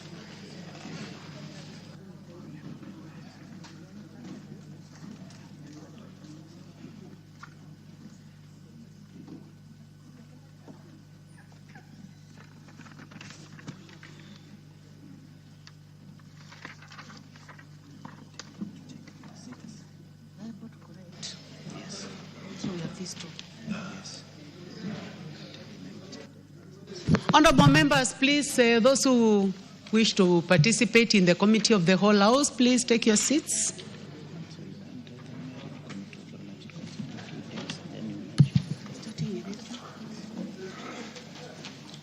So, honorable members, we are considering the Senate amendment to the Land Amendment Bill, National Assembly Bill number 40 of 2022.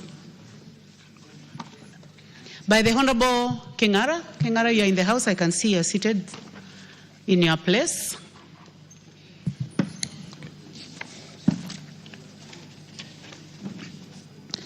Senate amendment to clause 3. I propose the question that Senate amendment to clause 3 be now approved. There is no amendment to this, so I now put the question that the Senate amendment to clause 3 be now approved. As many as of that opinion say aye. Aye. As many as of a contrary opinion say nay. The ayes have it. That is all. We have come to the end. I would like now to call upon the mover.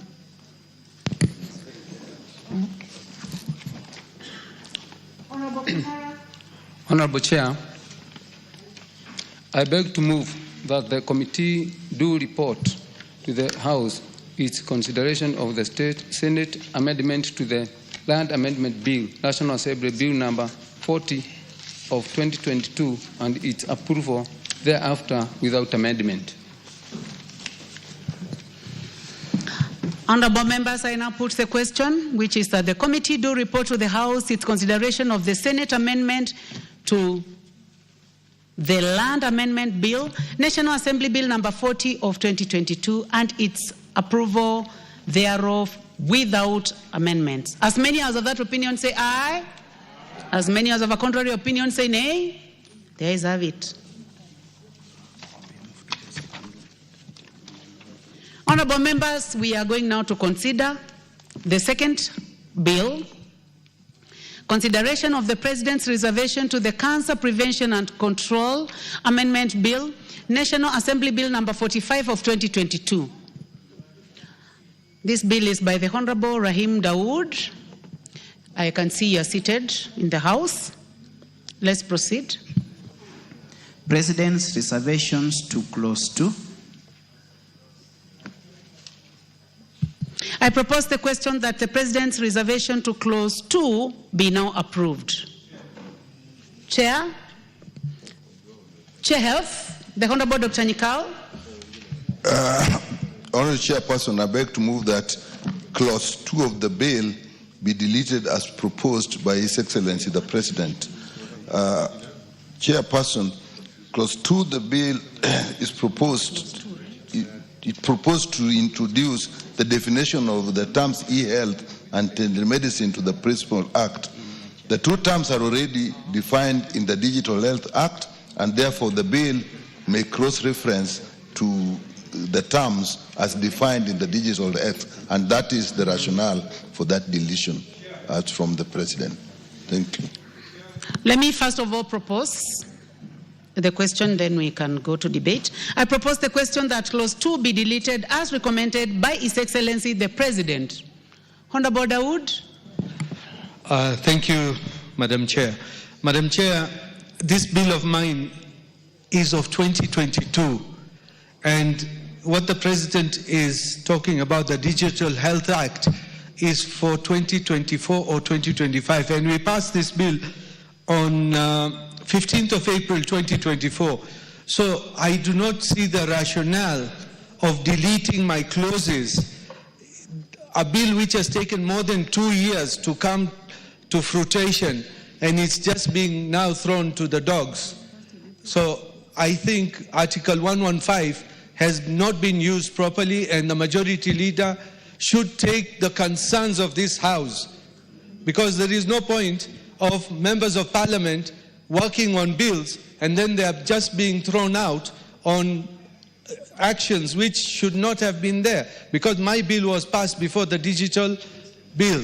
So, Madam Speaker, I oppose this, and it should go on record to the Speaker and the majority that this is not the way to treat members of Parliament, because there is no point in doing a bill for 2 years. And even the Ministry of Health was involved in this bill. Yeah, we fully hear you, but you know what you require to be able to oppose. Yes, I'll give you a chance, Majority Leader. I can give you another minute to finalize. Thank you, Madam Chair. I understand I need 2/3.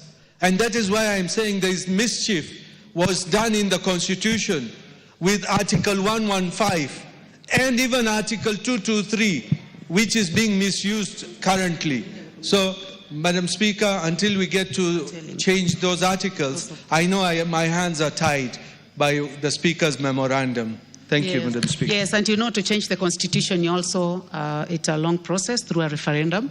But I would like to state facts, because facts are important in this House, that this bill was concluded in this House, not in 2022, but in 2024, April. And because of the bicameral situation of this House, it also had to go to the Senate. And it has been there for a long time, up to, I've requested the table to give us the exact month, but it is mid-2025. So this House has not made any mistake. We are just following the process. And you are right, even to oppose, it's your right. I would like to give a chance to the Majority Leader, but then I'll still go back to the Chair before we put the question. Proceed, Honorable Baya.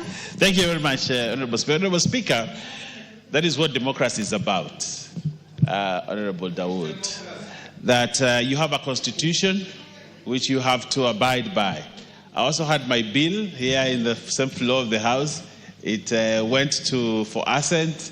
It got a presidential memorandum of reservation, and it came back here. And somehow, because we can't really marshal, otherwise, because of democracy, we should be able to marshal 2/3 and torpedo that the presidential memorandum. But because we cannot, and I want to fully agree with Honorable Dawood. This House is the House that makes laws legislatively. We have the power to do that. But somehow, this Constitution mutilated the power of this House by introducing 115 as a safeguard. But then now we are having the executive make law. Actually, that's what we are having here, that the executive now is making law, which is not their preserve, Honorable Speaker. And if the executive has issues with the law that we are passing, they should bring it through the ministries before we even pass. But to allow Parliament to go through the whole hog to pass the law, then actually, what I have learned is the ministers go to the president and tell him, please don't sign because of this and that. And then a memorandum is brought to the House. But this is input from actually the executive. Honorable Speaker, I want to say this. I've been in this House now this is my second term. In the previous term, I think we had only 1 or 2 presidential memorandum.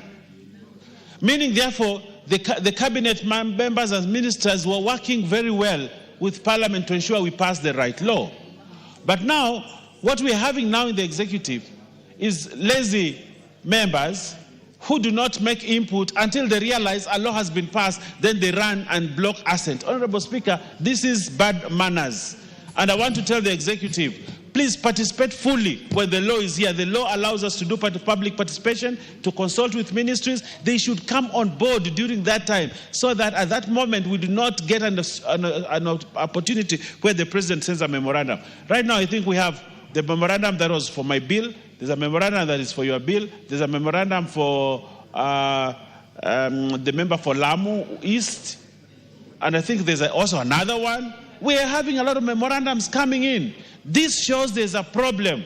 And I want to ask the Honorable Musalia Mudavadi's office, the Chief Cabinet Secretary, who have the parliamentary office, to ensure they do their job, to avoid this situation, Honorable Speaker, where a law goes to State House for assent and it is brought back. I think we are working backwards, and I think that should not happen. But Honorable Dawood, you have to bite the bullet on this one. We can pass this one. 6 months after, you can bring a same amendment and use the same whip to change the law. I'll urge you to do that. Otherwise, because you can't marshal the 2/3, Honorable Dawood, we have to pass the law. I think you have done your part. I think you're trying to make justification that you've also gone through the same process. But Who do you want to inform, Honorable Dawood? Herself. No, before you inform the chair, I'll give you a chance to inform him, but I would like to give a chance to the chair on the deletion. Chair, what has been stated is what the law is. We have said here many times that the Constitution has given the executive the opportunity to make law, even if we call it through the back door. But unfortunately, that's what it is. But there's another issue that we look at, is the processes, how we handle our process, the speed with which. In my view, what happened in this case is that the time it took, the Digital Health Act came behind this, moved on, and was signed. So by the time this bill is getting, the vellum is getting before the president, the Digital Act is already a law. Therefore, reference can be made to it. If it had gone before the Digital Health Act, in my view, what would have been sent back would have been the Digital Health Act with the information that what you are referencing to is already in the law. So I think our processes, we must also be careful what they do to our bills. Thank you, Chair. There is a point of information from the Honorable Dawood. Would you like to be informed? Information kills nobody. Let me hear the information. Okay, please go ahead and inform the Honorable Dr. Nikal. Thank you, Madam Chair. Madam Chair, this bill was back from the Senate last year in November, and the Health Committee accepted the changes early, I think, in February. So it came back from the Senate last year, not this year, May, as you have been told by the clerk. So that is the information I want to pass. Anyway, thank you very much. But for the record, we have consulted, and this is the order of events. This bill was passed by the National Assembly on the 24th of March. On 27th of March, 2024. It was passed by the National Assembly on that day, passed by the Senate and returned on the 16th of November 2024, 26th November 2024. Senate amendments also passed on 15th of April 2025, and now we have received the reservations from the President on the 1st of July 2025. So that's how it is in terms of order of events. But most important is that we need to put the question and make a decision. So, honorable members, I now put the question that clause 2 be deleted as proposed by His Excellency the President. As many as of that opinion say aye.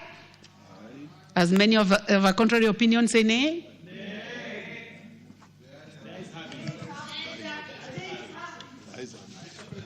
The nays. The ayes have it. You do not have the numbers.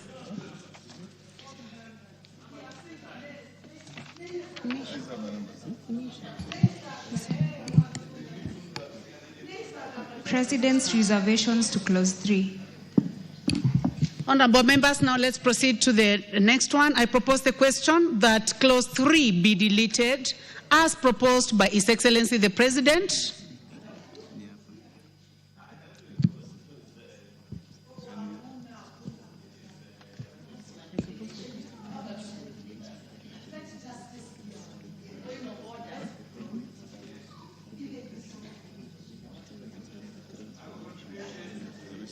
Honorable members, I would like to take that again. I propose the question that the President's reservation to clause 3 be now approved. Chair, Health. Honorable Chair. Chair, Health, I hope you have the brief. Yes, I ask. Okay, thank you. Proceed. Honorable Chairperson, I beg to move that clause 3 be deleted as proposed by His Excellency the President. Chair, clause 3 of the bill seeks to amend section 5 of the Principal Act by inserting new paragraphs. The two insertions on the functions of the National Cancer Institute are promoting use of e-health, telemedicine for the prevention and management of persons with cancer, and promoting the treatment of persons with cancer as component of primary health care. These provisions are already covered under Section 3 and on objects of the Digital Health Act. So once again, we have exactly the same situation as in the first place. And the committee did decide this, and the committee noted and agreed with that.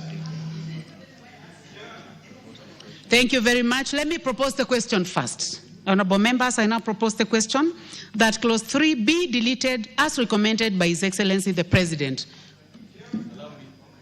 I allow the Honorable Ocheng. Chair, I wish to support that reservation, but we need to be clear so that members know what we are dealing with, Honorable Speaker. That at this stage, even if we were 232 and all of us said nay, it doesn't matter. So that this is gotten correctly and no one reads this in a wrong manner. Remember, this was a situation where we had here with the current Honorable Minister for Defense. We are dealing with a similar matter. There was pandemonium in the House, and it's clear that for us to be able to overturn the President's reservation, we must raise the requisite numbers. So we can, all of us in the House today, say nay. It won't matter. I think this needs to go on the record so that members don't mislead their constituents or the public. That for us to overturn these reservations, we must raise 233 members of parliament. So even if you're 232 of us, and all of us say... Deputy Majority Leader, please sit. I'm so sure the Honorable Cheng is feeling intimidated. So please proceed. No, he wouldn't. This one came to parliament after Aaron came, so he wouldn't intimidate me. So it has to be clear on that, and I agree with the Honorable Bayer that we should use this tool sparingly.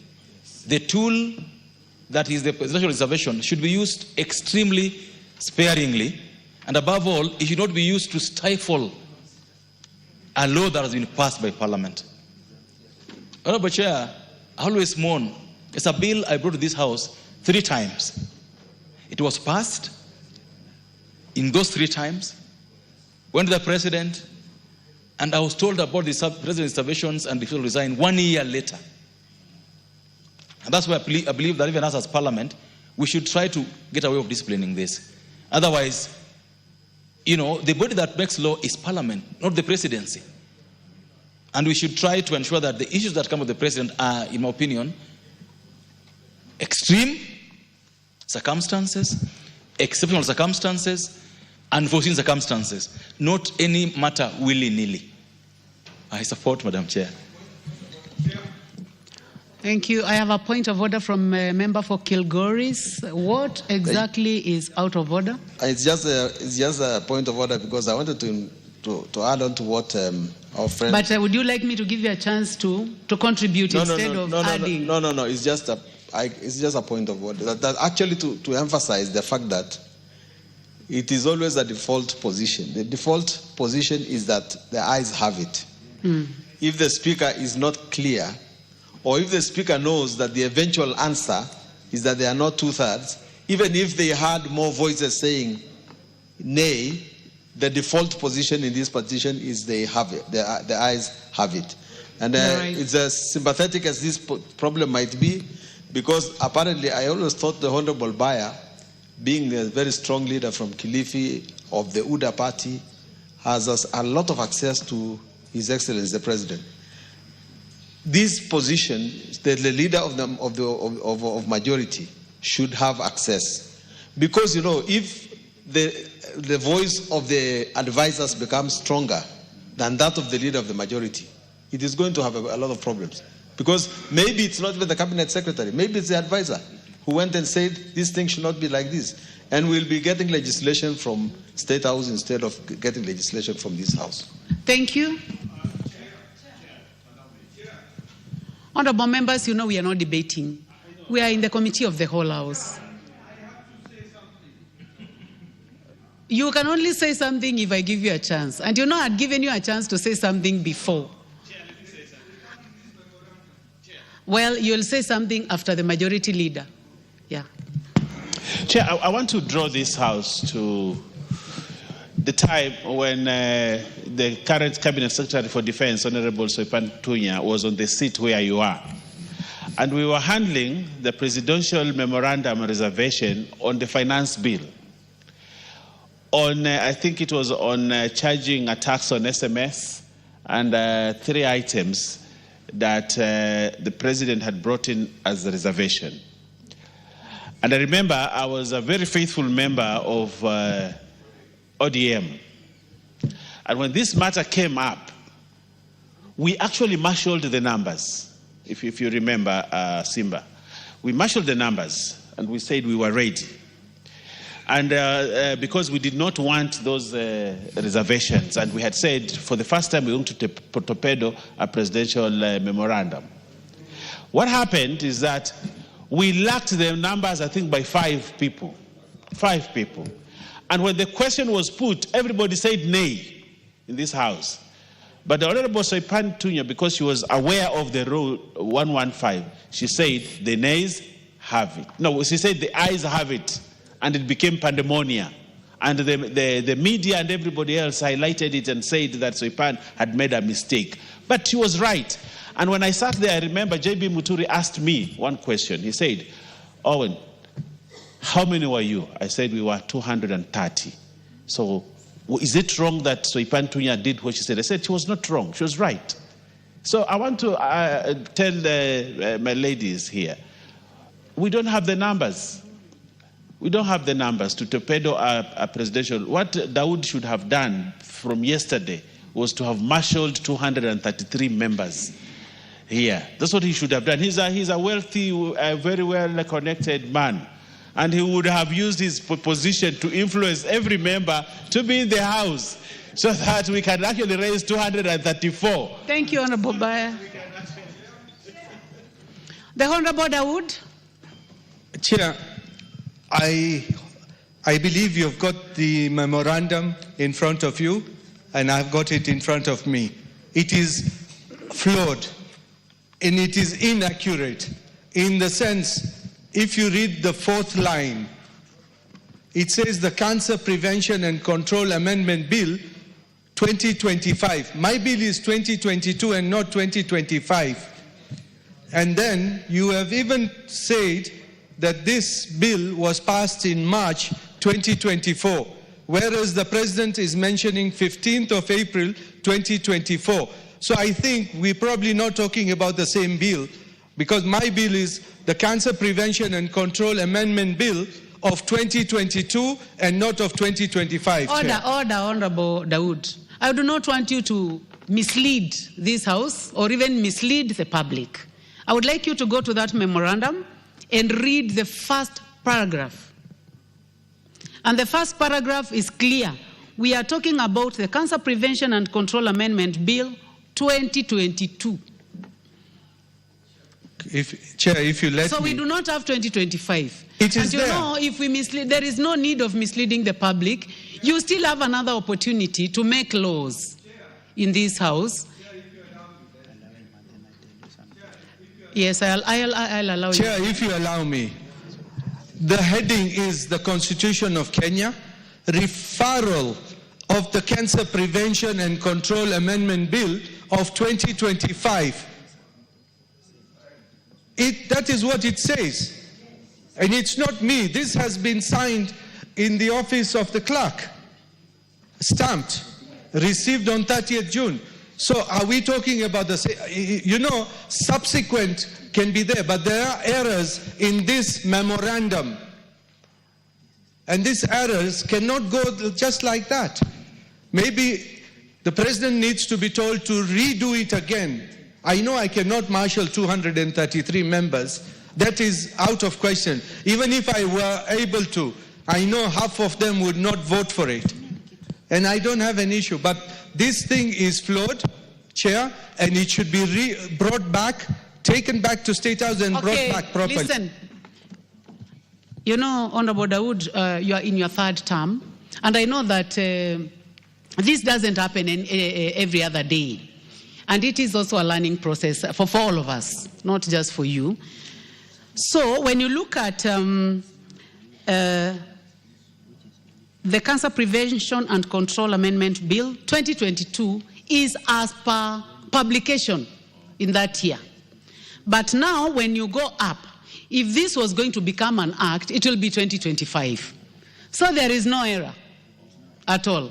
This document is in order, and I'm going to give the last opportunity to the member for Makueni. Is it you had your hand up? No, it is the member for Machakos. You will be the last one, and then we put the question.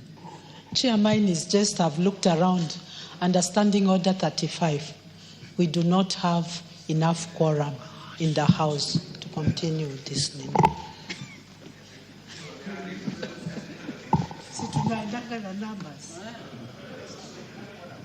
We don't have quorum.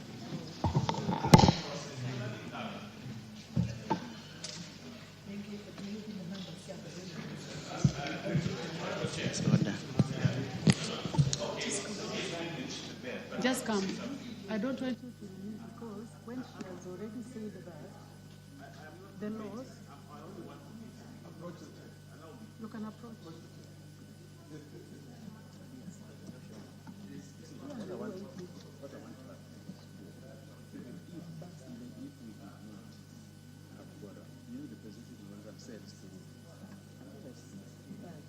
That's what I want to say. So I have confirmed there is no quorum and What is out of order before I make the statement? Honorable Speaker, it's okay. It's within the right of the member to say that. But also, so that because this is a learning process and we learn as we proceed, you need a presidential memorandum and Article 115. And I want members to read the Constitution.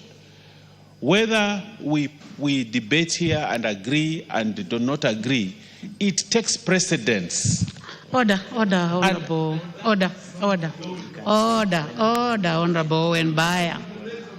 Now, I order that the bell be rung for 10 minutes. Unfortunately, the member for Taita Taveta, you cannot walk out, so please come back. So let the bell be rung for 10 minutes.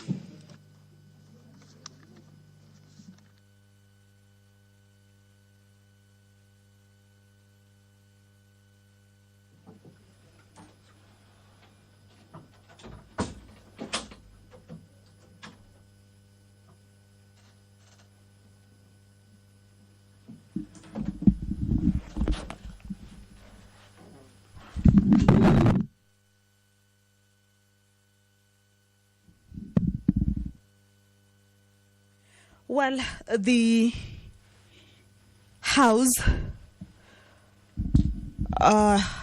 has been faced with a quorum hitch during the proceedings of its business. Before that point of order by the Honorable Member for Machakos County to alert the chairperson. The House was considering, or was at the committee of the whole House, considering the President's reservations to the Cancer Prevention and Control Amendment Bill, a bill originating from the National Assembly and sponsored by the Honorable Rahim Dawood, and some of the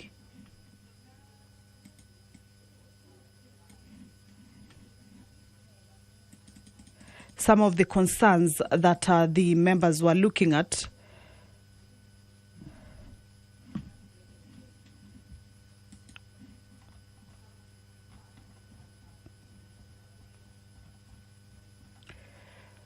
include clause 2, clause 3, as well as clause 4. However, the business has been cut short owing to the quorum hitch, and as you can see, very few members are inside the House. The decision of this particular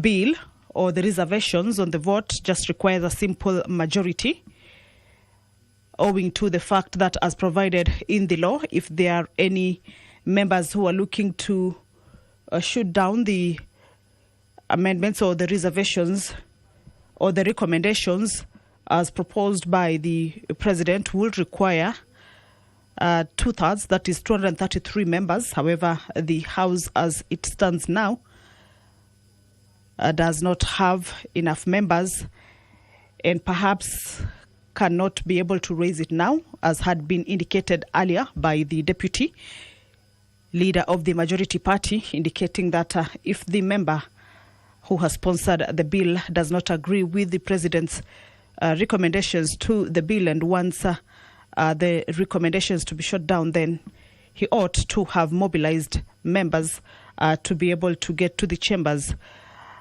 and at least have enough members, more than 233, to be able to take a vote on the recommendations and to decide on the way in which he has given his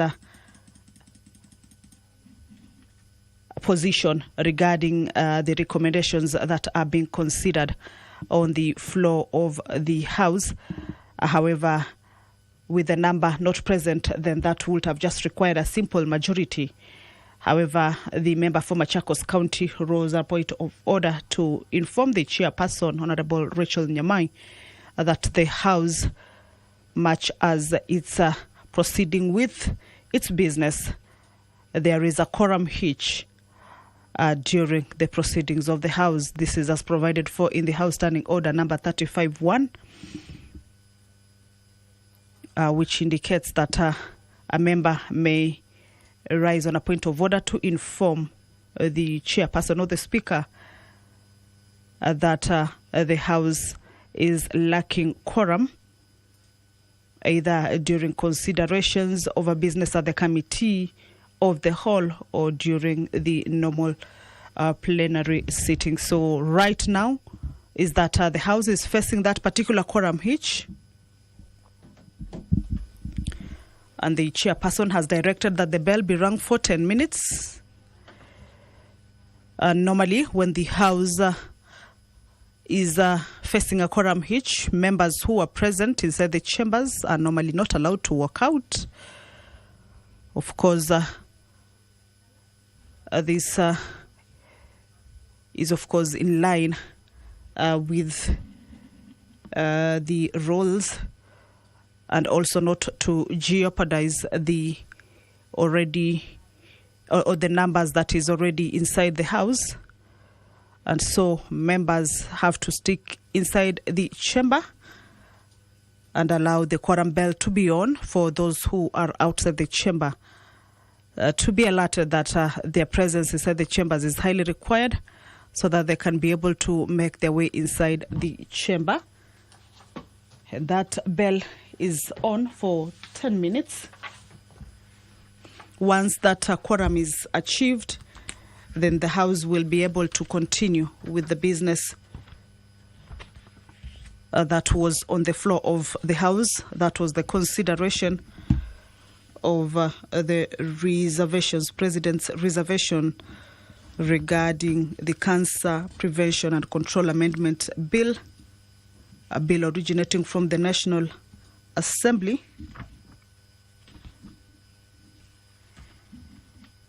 and sponsored by the Honorable Member Rahim Dawood. Standing Order number 35, paragraph 1, which talks about the quorum during the proceedings of the House, indicate that if at any time after the chair is taken or when the House is in a committee, which is the situation now, a member objects that there is not a quorum present, the Speaker or the chairperson shall count the members in the House or the committee, as the case may be. In this case, that is the committee of the whole House.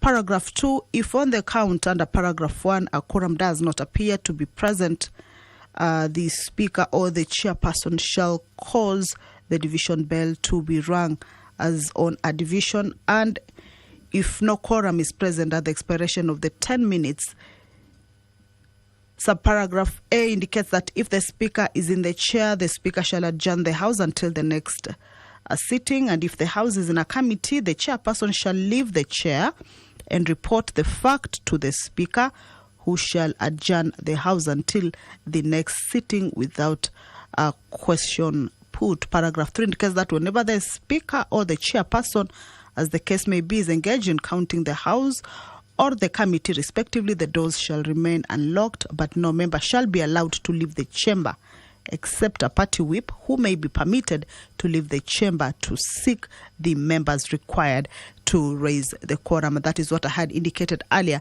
that at such a case, when the House is looking for quorum, then no member is allowed to walk out of the chamber except for the whips of both sides, that is the majority side or the minority side, are allowed to walk out of the chamber. And this is, of course, to whip members who may be within the precincts of Parliament and not inside the chamber to make their way inside the chamber and enable the House raise that much needed quorum for the business that has been stopped to be able to continue, stopped owing to that particular quorum hitch to be able to continue.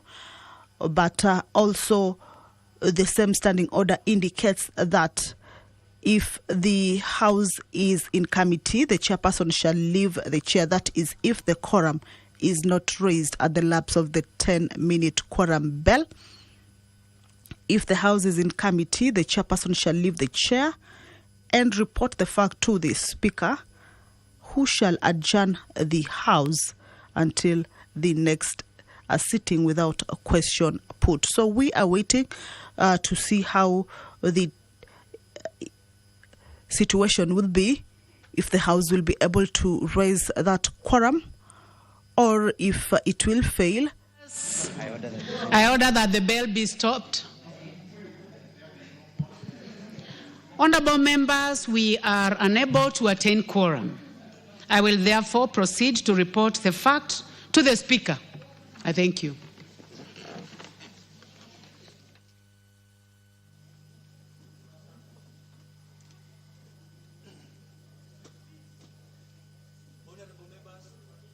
Mr. Speaker.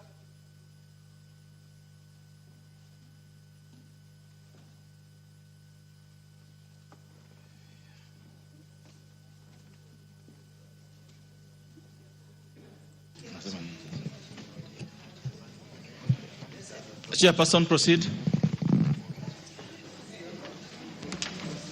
Thank you very much, Honorable Speaker.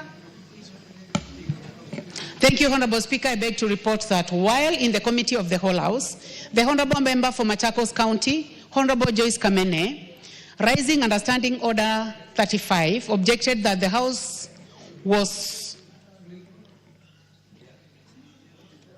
did not have quorum. Having rung the bell for 10 minutes, quorum was not attained. Honorable Speaker, I beg to report. Honorable members, as you are aware, that when that happens, then we will have to adjourn. And therefore, honorable members, time, please be all you upstanding. Members, be upstanding. Order. And the time now being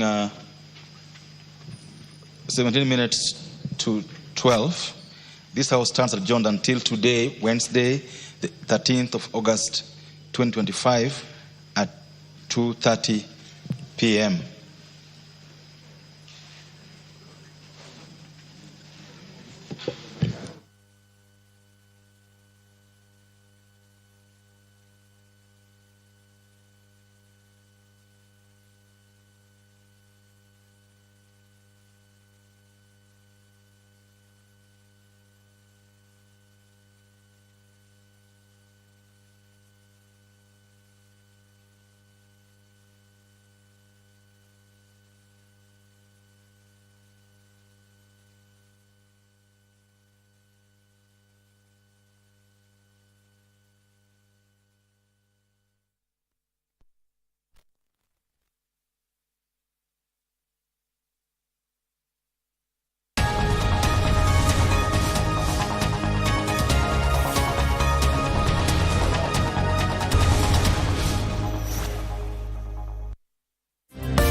On behalf of all the women in football and all the women in the country, we wish to cheer the Harambee Stars all the best in their upcoming CHAN campaign.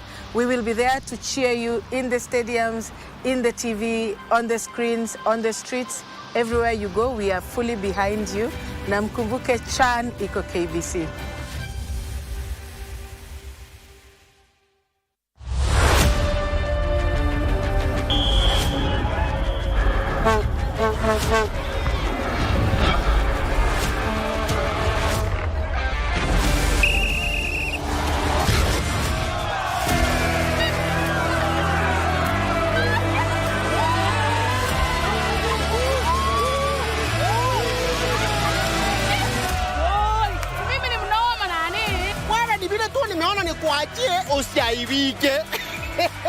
Anyway, ukitaka kutazama mchezo yote yani mpira ya CHAN iko KBC. Hashtag CHAN iko KBC.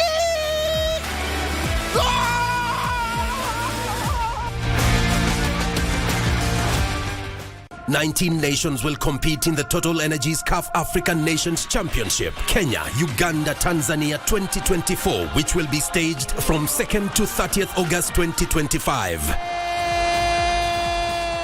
Amongst the 4 groups in the tournament A to D, Kenya is pooled in Group A, together with Morocco, Angola, DR Congo, and Zambia. Algeria from the set piece, the header is on target, but it's saved. This unique competition featuring the best locally based players from across the continent definitely has something for everyone.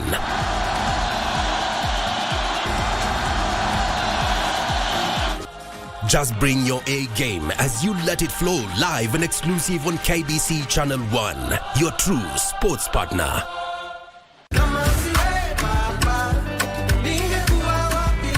Praise the Lord. My name is Pastor Tim Wangi, and I want to invite you for a life-changing, transformative show. I was blinded and thrown to the floor on my knees, just like Saul. Conversations. Gen Z ni nani? E-boldness mnatoa wapi? Kuna mentality fulani yenye inakujenga, si a rebellion really, but ni ya kuquestion system. Engagements that are life-changing and provocative. When you are young, your core business should be to create value in yourself. Join me, DJ Andy C, bringing to you Kingdom Vibe, full of gospel bangers. Join us for Angaza Show. Every Saturday from 5 p.m. to 6 p.m. Only on KBC Channel 1.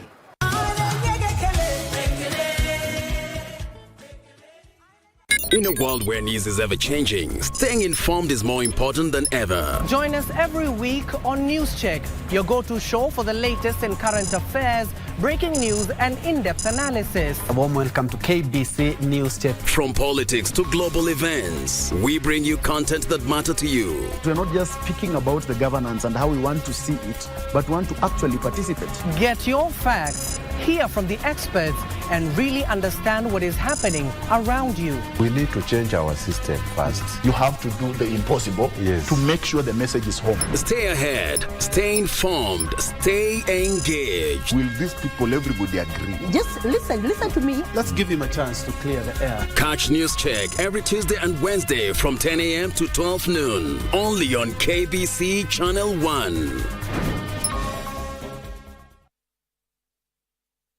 The young generation awakens on Y254, the leading youth TV station in Kenya. We treat you to current affairs, entrepreneurship, health, and human interest conversations. It's art, it's culture, Movies, gossip and trends, sports, drama. We bring you a vibe like no other, straight to your living room. To keep you informed, inspired, entertained, and most of all, refreshed. We are such a vibe. Y254. Imagine.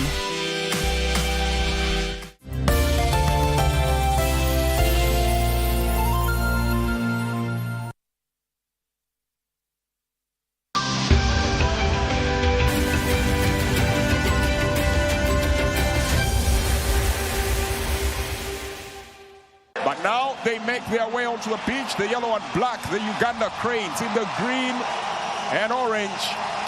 Niger led out here by the match officials to a welcoming and applauding full to capacity stadium crowd and the Nelson Mandela Stadium. The Uganda